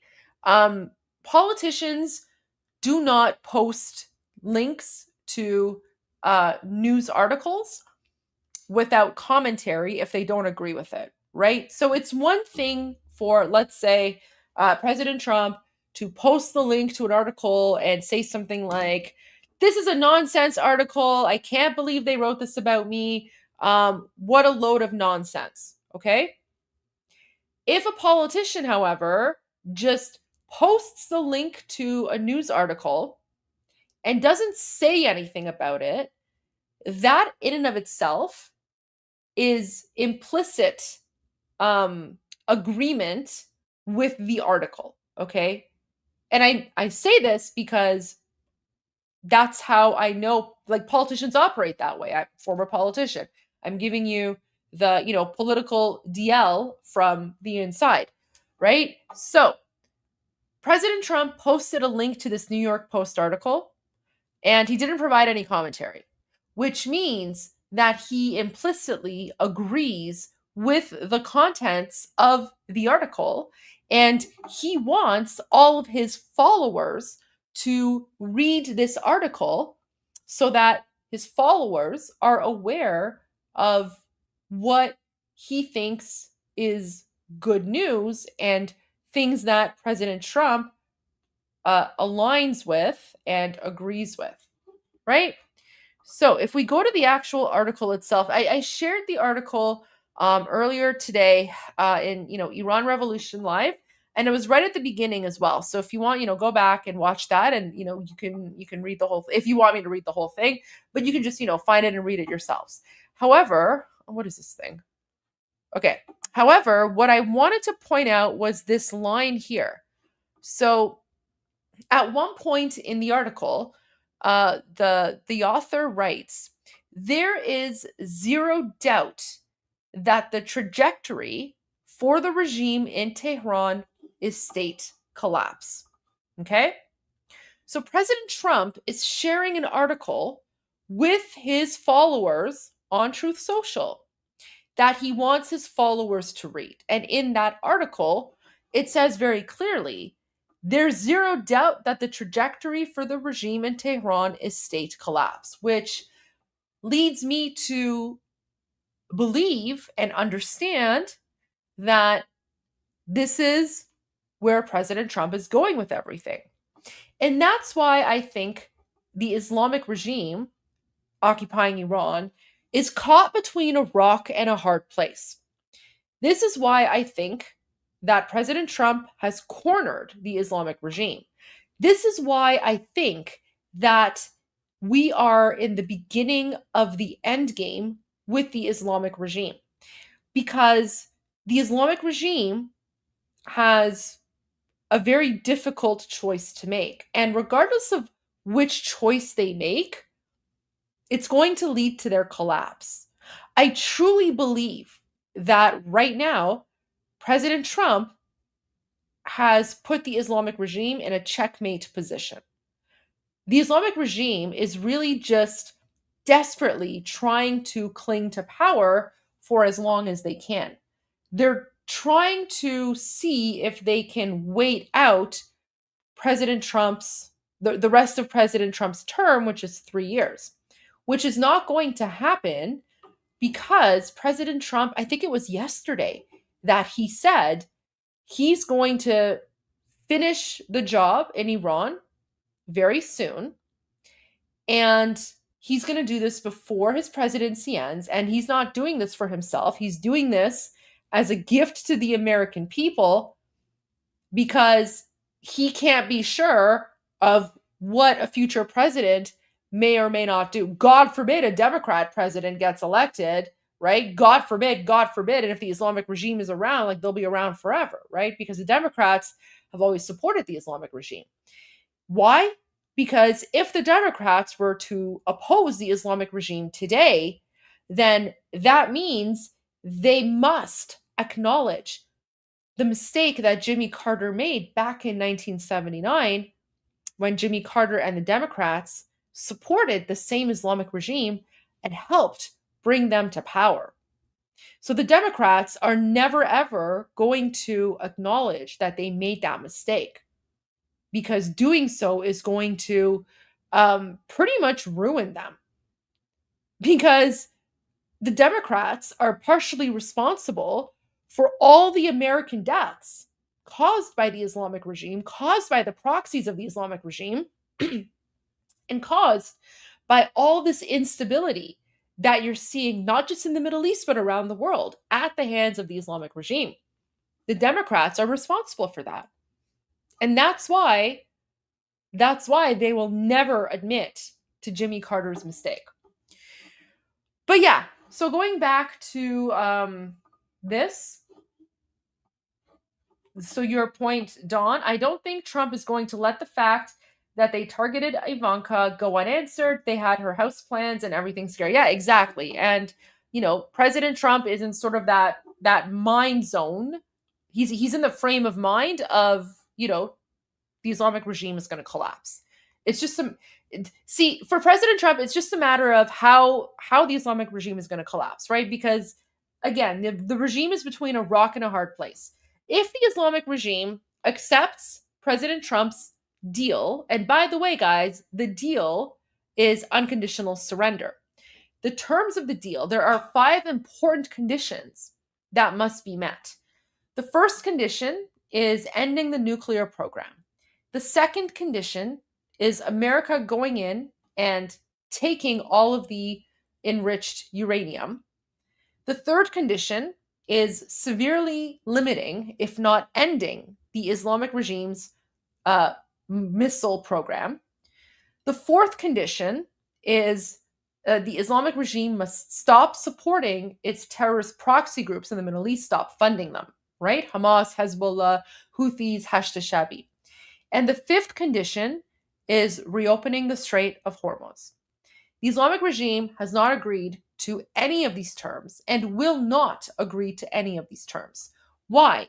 Because if the Islamic regime agrees to these terms, it has effectively demonstrated to its support base that everything that the Islamic regime has been calling for the last 47 years is down the drain.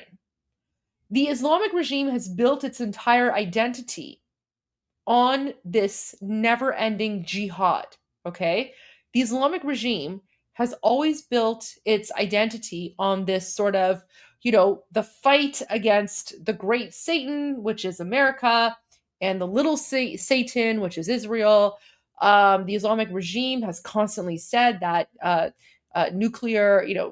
building a nuclear bomb is its Allah-given right? And the Islamic regime, like we've shown you on Iran Revolution Live, they literally make these weird jihadi AI music videos, like that's, shows them like bombing the United States and bombing Tel Aviv. Like it's just the weirdest like stuff. It's literally like Islamic Shia death cult martyrdom garbage, right? But that's what the Islamic regime is founded on. And President Trump knows that. President Trump understands that the terms of the deal that he wants the Islamic regime to agree to is something that the Islamic regime cannot accept. Because if the Islamic regime accepts the terms of those terms of President Trump's deal, it has essentially pretty much surrendered.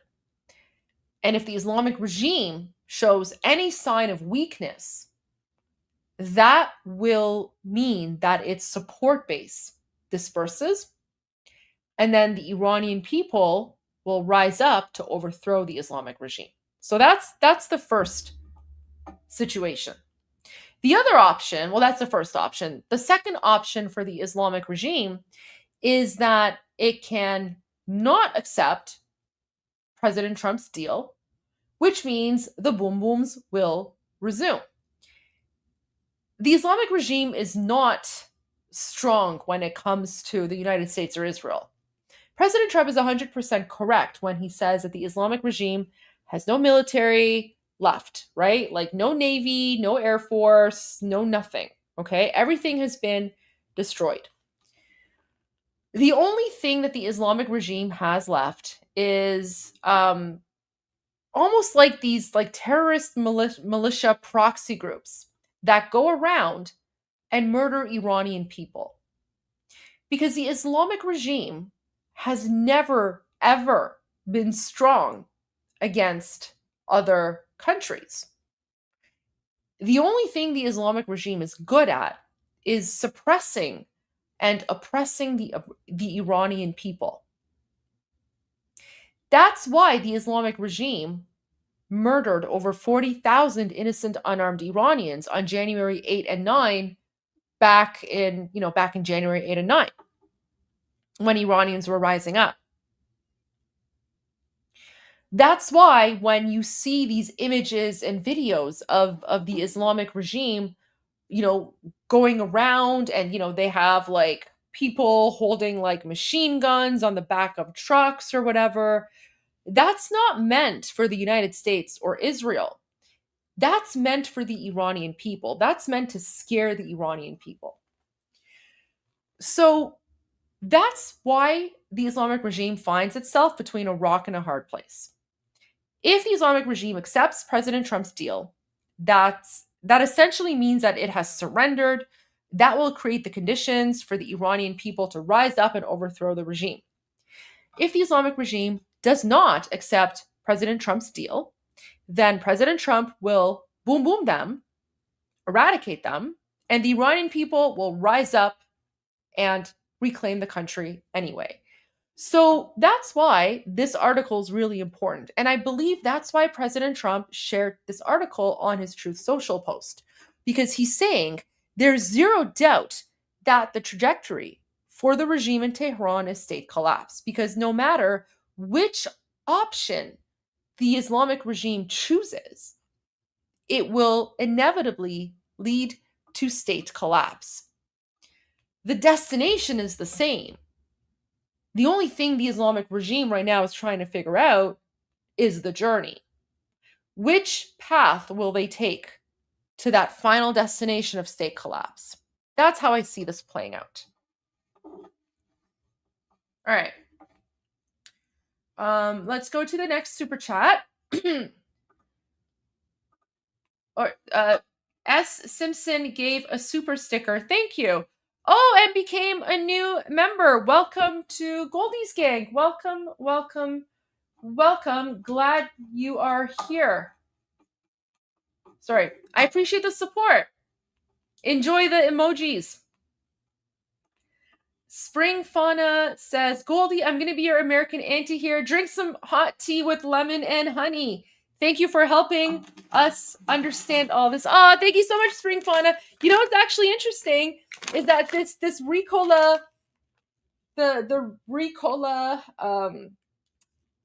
lozenges or whatever that I got, it's actually honey lemon flavored. Look at that, honey lemon flavored. So I think my cough stopped for a bit, but I have this, and I promise, American Auntie, I will take one or maybe two as soon as the live stream is done to help with my throat. But thank you so much. Yeah, you know what?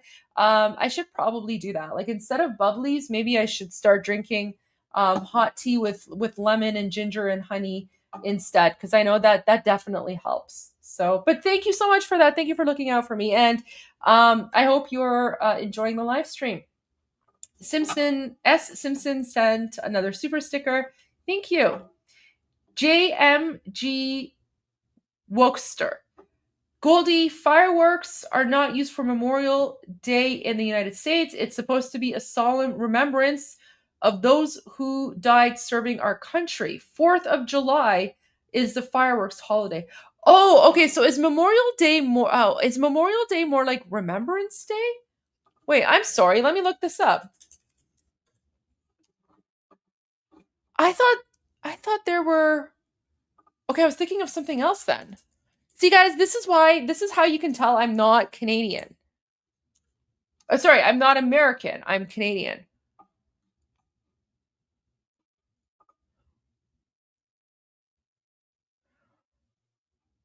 Okay. Okay, so Memorial Day is more like Remembrance Day, because I think you guys have Remembrance Day as well, right? Okay. Oh, well, thank you. Thank you for letting me know about that. I appreciate that. Okay, so all right, then maybe there won't be fireworks this weekend. Who knows? But we'll see. But thank you. Thank you for the clarification. I appreciate that. And yeah. God bless the US military. Aaron Berger. All due respect to DJT, but Isaac Herzog has been a great president for Israel, universally beloved across political lines as a head of state.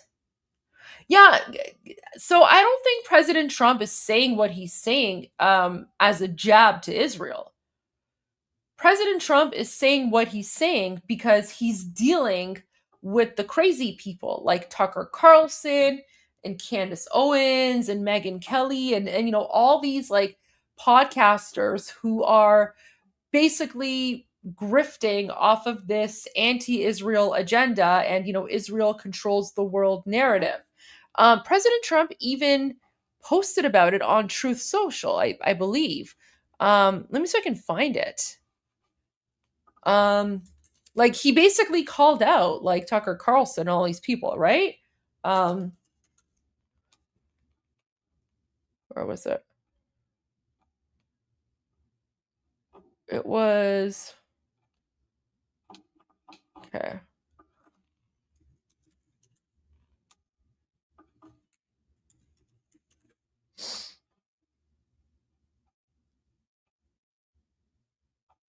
Like, where was his rant, by the way? I can't find it now, but and he even like he called out like Tucker Carlson and Candace Owens and like I think like Megan something and like Marjorie Taylor Greene. Like he called out a whole bunch of people who have been pretty much trying to divide MAGA, and they're claiming that President Trump is just a puppet of Israel and stuff. So you know, President Trump says those sorts of things. Like Mahir Tusi always says, take him seriously, but don't take him literally. So that's President Trump's way of sending a message to all the anti-Israel, Jews control the world conspiracy theorists that no, President Trump is not engaging in this operation because of Israel. He's doing it because he's America first, and this is for the safety of Americans. So I believe that's the context that he meant that in.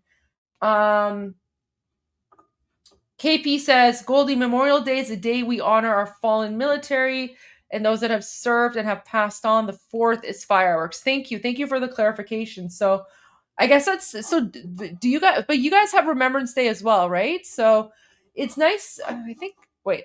Let me make sure first before I assume this.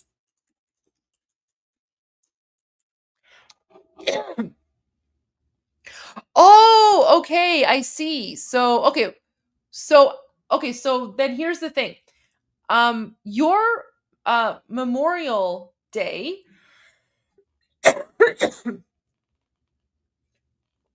See, I'm learning something new. So your Memorial Day is our Remembrance Day. Our Remembrance Day is held on November 11, which is your Veterans Day. So Veterans Day. Oh, guys, see, look, I'm learning something new here. Look at this. We can learn together. Oh, I lost audio in my browser. Let me re-add this to my screen. So this is interesting. Okay. So let me fix my screen here so we can see it together. All right, here we go. The text not showing up.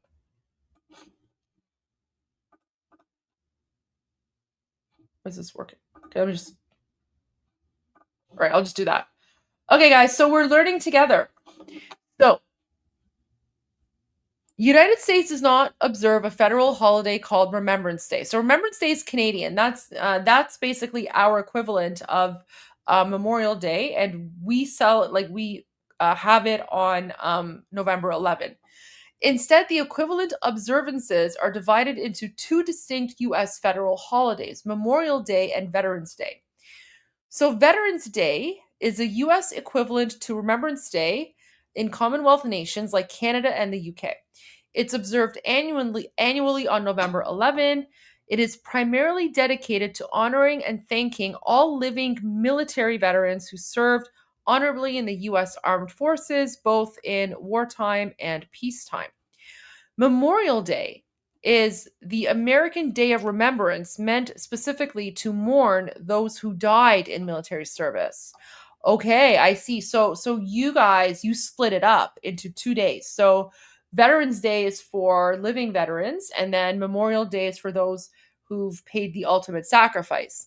Okay, because I know for Canada, Remembrance Day, which is November 11, that's both for to honor the fallen who've lost their lives, and also to honor Canadian veterans as well. So we combine both into one day, which is Remembrance Day.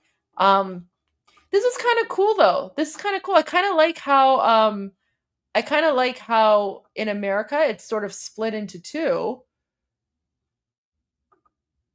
because it's more of an opportunity to focus on different aspects of it, and at the same time, because you observe it twice in a year, like you focus on the military twice, it kind of keeps it more front of mind as opposed to just doing it one day a year. Wow. Okay, I learned something new. Thank you so much. So now, guys, now all you Americans can put in the chat, and now you know, which is me, right? And now I know. So thank you for that. I appreciate that.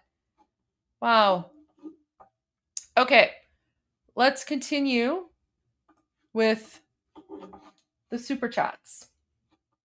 Wait, I lost audio again. Okay, I don't think I need audio anyway. All right, let's continue. So Rastabaxes gifted 10 memberships. Thank you. I appreciate that. Nima Farce. When boom booms resume, play Here Comes the Boom by POD. I mean, I can try, but I've already promised the Americans the song that I'm going to play when the boom booms resume. And, even though I'm like literally like, what's the word I'm looking for? Yeah. User. Well, I promised you guys. I promised you guys that when the boom booms resume, I'm going to play that song. You guys know which song it is. So, but actually, so I remember my promise. I promised that I will play it if and when we get official confirmation of boots on the ground. Remember? So that was the deal. The deal was if and when there are American boots on the ground, I will play the Team America song. Yeah. Daniel became a new member. Welcome. DW Bush sent a super sticker. Thank you. George Hansen, Remembrance Day equals. Okay. Oh, there we go. So George Hansen, I should have looked at your super chat before looking it up myself. Remembrance Day equals Veterans Day equals Armistice Day. Memorial Day is uniquely American to remember fallen heroes. 4th of July is uniquely American as our birthday. Thank you. Thank you so much for that. Guys, I feel more American already. But no, I appreciate you guys sharing that info with me. And like I said, I think it's actually really nice that it's broken down into 2 separate days, because it gives more of an opportunity for remembrance, both to honor the fallen, but also to honor current veterans as well. So I really do like that. I think that's actually really beautiful. Rastabax is gifted 10 memberships. Thank you. Thank you so much. Okay, and the final super chat. Goldie, I'm IRGC. You said anyone who eats chodesh kadafs is IRGC. That's my dinner tonight. I'm sorry it had to be this way. Oh my gosh, so funny. Okay, I know I have a love-hate relationship with chodesh kadafs. Okay, guys, for those who don't know, chodesh kadafs is it's like an Iranian dish, and it's made with celery. And I haven't really had many good chodesh kadafs recipes. But I've actually, like, there's one or two people that make really, really good chodesh kadafs. And I think chodesh kadafs, like, it's more of like a northern Iran type thing, right? So I find that people who, live in like the northern part of Iran, their chodesh kadafs recipe is much better than the chodesh kadafs recipe from like southern Iran. So I will give you a pass on that because I do have a love-hate relationship with celery stew. But if it's done right, it can be very delicious. So you get a pass on that. Okay, so guys, I hope that you enjoyed tonight's live stream. Unless there are any more questions that you might have about President Trump or the boom booms or anything like that, I mean, I can stick around for maybe 10-15 more minutes. I mean, I'm just taking a look at the chat. If there's like a question or comment that's that catches my eye, I'll let you guys know. But I mean, again, no one can predict when the conflict is going to resume. However, will it resume? I think so. And again, okay, I have never actually finished what President Trump was saying because I got distracted with Sean Hannity. But let's see if I can find the reporter comment. Let's see.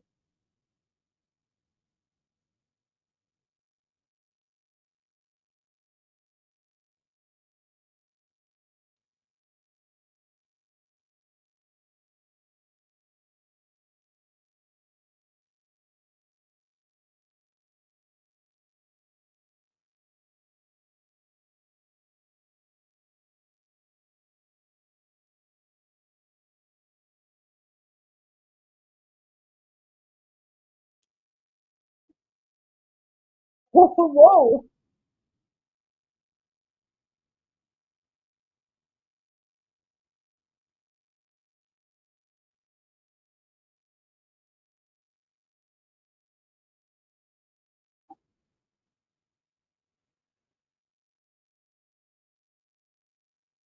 Okay, yeah. So this is the part. This is the part, guys. So again, this is what leads me to believe that the conflict is most likely. Oh wait, there's no sound, no audio. Okay, right, because the audio connection was lost. I'm sorry. All right. I should have fixed it the first time, but I didn't. My bad. Sorry, guys. That's me. That's totally my fault. That's my fault. I fixed it. Okay. Remember, like a few minutes ago, I was like, oh, my browser lost audio. And then I was like, oh, don't worry about it because I probably won't use audio anyway. And then, unfortunately, I needed the audio. So totally my bad. Anyways, you guys, you didn't miss much because I was going to replay this part anyway. So this is a part where I was speaking about where President Trump is, essentially saying that he's going to give the Islamic regime one final shot. And if it doesn't happen, then there will be boom booms. And I believe that this is the part where he says that they're a bunch of like raging lunatics and that you cannot deal with them. So let's watch this together. Would you be open to a limited deal that just come at the Strait of Hormuz? What does that mean? It's a limited deal just for a longer ceasefire. We'd have to open the strait. That would open immediately. So we're going to give this one shot. I'm in no hurry. You're not going to think, oh, the midterms, I'm in a hurry. I'm in no hurry. Ideally, I'd like to see few people killed as opposed to a lot. We can do it either way, but I'd like to see few people killed. I just wonder whether or not they have the good of the people, because some of the things they're doing to me means they don't have the good of the people, and they have to have the good of the people. There's a lot of anger now in Iran because people are living so badly. There's a lot of foment that we haven't seen before so much. And we'll see what happens. Mr. President, over the weekend. No, but let's put it this way. You were in Vietnam 19 years. Right? You were in Afghanistan, these other places, 10 years. You were in Iraq. How long were you in Iraq? 12 years. You were in Korea for 7 years. World War II is different. That was 4 years. I'm in for 3 months. And much of it's been ceasefire. So. And you know what? We lost hundreds of thousands of soldiers in these various wars. In 2 wars, Venezuela, where we lost nobody, and here, we lost 13 people. Now, 13 people is 13 too much, but we lost 13 people. In other wars, you lost hundreds of thousands of people. So people don't like it when you say, oh, do you know you've lost 13? We lost in 2 major wars. We took over Venezuela. We essentially took over Iran, and we've lost so far 13 people. Somebody else would have lost 100,000 people. But I get a kick when I look at somebody on television. He's lost 13 people. I lost 13 people. They lost 13 people leaving an airport. Obama, 13 very good people that I got to know their families. So what we've done is amazing, and we have them decimated. Iran is decimated, and I mean, you're going to see things that are amazing. You're going to see a lot of amazing things over the next 3 years for our country. And I'd like to talk more about the economic, because we have $18 trillion being spent, and no country's ever had anything like that. We have car plants pouring in from Mexico, Canada. They don't want to be there. There's no reason to be there, because they want to sell our market. We have car companies and plants coming in from Germany, from South Korea, from Japan, coming in by the billions. And they're being built now. You're going to see things that nobody thought was possible. Mr. President. You're going to end up saying he's the greatest president that ever lived. Goodbye, everybody. James Comey over the weekend, Mr. President, he suggested that there's still people in your DOJ and FBI that are waiting you out. They're waiting until your administration is over to get back to work. Do you think those people are still in DOJ and FBI? I hope not. Well, we'll seek them out. We'll seek them out. We'll get rid of them. As you have in every agency, you have scum. And certainly they did in the FBI, DOJ. But Todd Blanchard's doing a fantastic job. Cash is doing a very good job. So we will prevail. I've been standing here a long time with you, many years, right? Okay, so that's pretty much what he says there. But guys, this is another key part here. So just really quick. So going back to the Durka Boom Boom Bingo sheet, right? So when we look at the Durka Boom Boom Bingo sheet, President Trump, in the little clip that I'm going to share with you before I end my live stream tonight, President Trump's going to talk about the hardliners and the moderates. Okay, again, President Trump knows that there's no difference. President Trump knows that this rhetoric of hardliner versus moderate is something that the Islamic regime has been pushing out in order to legitimize its existence and to, further ensure its survival by pretending that moderate people are coming in play. So in this case, in this scenario, the moderate would be Ghalibaf, who has been desperately trying to come up with, come up with a deal with President Trump, because he thinks that the best way for the Islamic regime to survive, and also for him to, not be killed and boom boomed, the best way is to pretend to come to a deal with President Trump, wait it out, and then when President Trump is gone, then they can just go back to being the, death to America, great Satan, Durka jihadi nonsense. This guy, right, the one with the with the skid mark on his forehead, the radical, he thinks that the best way for the Islamic regime to survive is through a position of strength and power, because he's, like a jihadi Durka military type guy. I hate using the word military because that, I feel like that's an insult to actual military members who are honorable. I'm just gonna call him a jihadi, terrorist, right? So this guy is a jihadi Durka terrorist, and he thinks that the best way for the Islamic regime to survive is through a position of strength and through a position of threatening America, whatever Durka jihad nonsense. So keep that in mind. Keep this guy in mind and this guy in mind. And President Trump is playing them against one another. President Trump is, in fact, the way that he's speaking, he's pitting all of these various internal divisions and these various factions within the Islamic regime. He's pitting them against one another. And that is a very deliberate move. Listen to this. You have the moderates and you have the lunatics. And I think the moderates are more respected. The lunatics want to fight till the end. It'll be a very quick fight. But I call them, you have, just like our country, we have lunatics too. I call them lunatics. I call them stupid people too. But in Iran, they have the moderates that dying to make a deal, and then you have the lunatics, and I guess they're a little bit afraid of the lunatics, but and why not?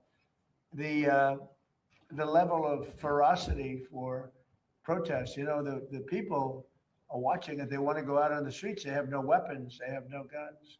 You have the moderates, and you have the key part here. The key part is that when President Trump is talking about the moderates versus the hardliners or the radicals, at the end of it, he still mentions the Iranian people who want to rise up and overthrow the Islamic regime, regardless of who's in charge, whether it's the moderates or the hardliners, right? Because President Trump knows and understands that the Iranian people, we do not recognize the legitimacy of this authoritarian Islamic dictatorship. We have been trying to overthrow the Islamic regime, and President Trump and Prime Minister Netanyahu are creating the conditions that I believe will lead to regime change. Those are the signs that I'm seeing. How that's going to happen, when that's going to happen, I don't know. But do I think it will happen? One way or another? Yes. I'm just going to have to keep on monitoring everything, and I will keep you guys posted. If you haven't already done so, make sure to go and check out the video that I posted on my YouTube channel earlier today. I posted it a few hours ago, and for some reason it's getting a lot of attention. I'm actually I'm pleasantly surprised. I'm pleasantly surprised that the video is getting a lot of attention because anyways, it's called Trump Just Cornered Iran. And so in this video here, I actually kind of go through kind of what I'm talking about right now, where I talk about this sort of checkmate situation that the Islamic regime is in. I break down the ideology of the Islamic regime, and I, just, again, it's not like a clickbaity viral thing, but if you guys want a little bit more in-depth insight and analysis into the way that the Islamic regime thinks and operates, and why I think President Trump has cornered the Islamic regime occupying Iran, go take a look at that video. I finished filming my video for tomorrow just a few hours ago as well. I'm going to post that sometime tomorrow morning. Keep an eye out for that. That's actually going to be a 2-part video because I started filming it and then I realized 45 minutes in, I'm not even halfway through the script. So that's going to be a 2-part video, and it's going to be called Who Controls Iran? and I kind of do a deep dive into what I actually spoke about in this live stream as well. So, anyways, guys, thank you all for joining me tonight, whether you're on YouTube or Rumble or X or Twitch or Kick. I appreciate you all, and I hope that this was informative. I hope that I was able to answer your questions. I hope that you guys enjoyed this, because I mean, I love speaking about this stuff, and this is my sort of my bread and butter. And I'm just happy that there are people who also want to learn about this and who are interested in hearing what I have to say. So, I appreciate that a lot, and always here to answer any questions that you guys have. And yeah, let me know in the comments, not in the live chat, but after this is done, and the video has been uploaded to YouTube, let me know in the comments what you guys think. If you think I've missed out on anything, if there's anything more that you want me to talk about, more than happy to do that. Yeah, sorry, let me find the video that I'm supposed to use to end the video. Anyways, yeah, let me know in the comments. And of course, I will see all of you tomorrow for day 147 of Iran Revolution Live. Unless there's news of boom booms sometime in the evening or midnight or whatever. I mean, who knows what's going to happen this weekend. But rest assured that if and when the boom booms resume, I'll go back to live streaming Iran Revolution Live for hours on end. But in the meantime, I am taking a little break, focusing on, some videos, some content, and some other things as well. So, as always, thank you, everyone. Be safe. I'm Israel Chai. God bless America. Payanda Iran, and Javid Shah. See you guys tomorrow. غرق انقلاب است.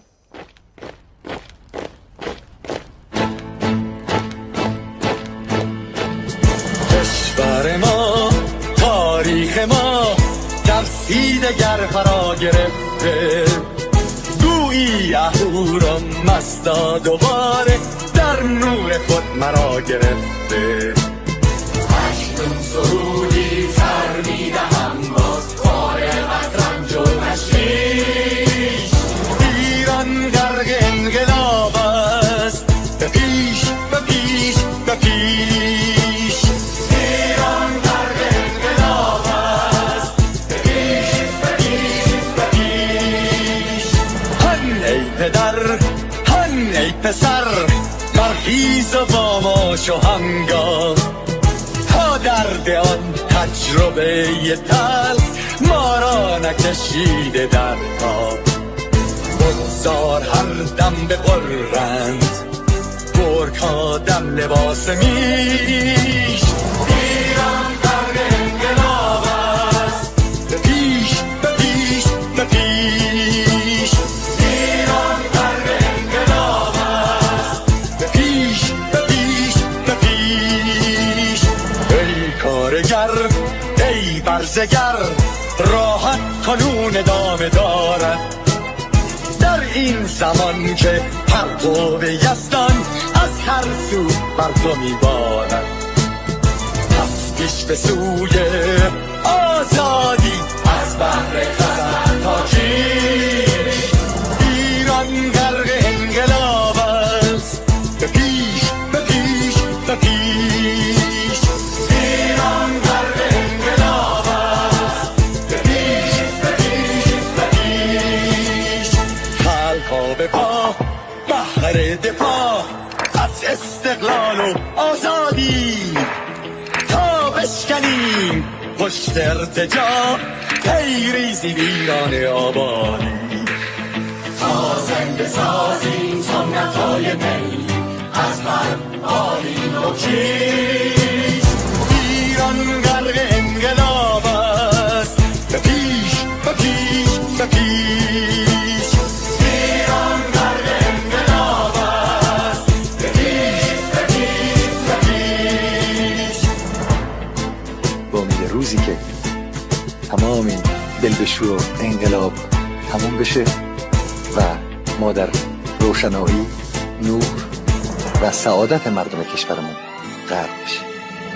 نه خارجی، نه بیگانه، نه مستشارهای ویرانی، نه چیر خاران، نه کاسلیسان، فقط هم رزمان ایرانی.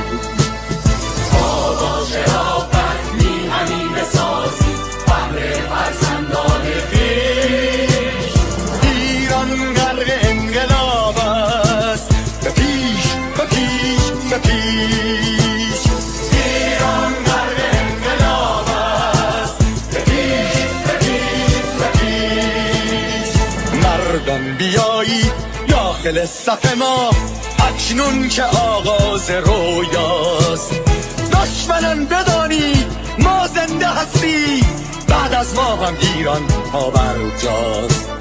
آن روح شیطان ما را فریب داد با صد شعار مردمیش. ایران غرق انقلاب است، به پیش، به پیش، به پیش. ایران غرق انقلاب است، به پیش، به پیش، به پیش. پرچم ما، پرچم ایران غرق خون شهیدان. روی شانه هامان حمل میکنیمش در هر خیابان و میدان. تا ماسک دلغکان را برداریم از روی تسبیح و ریش. ایران غرق انقلاب است، به پیش، به پیش، به پیش.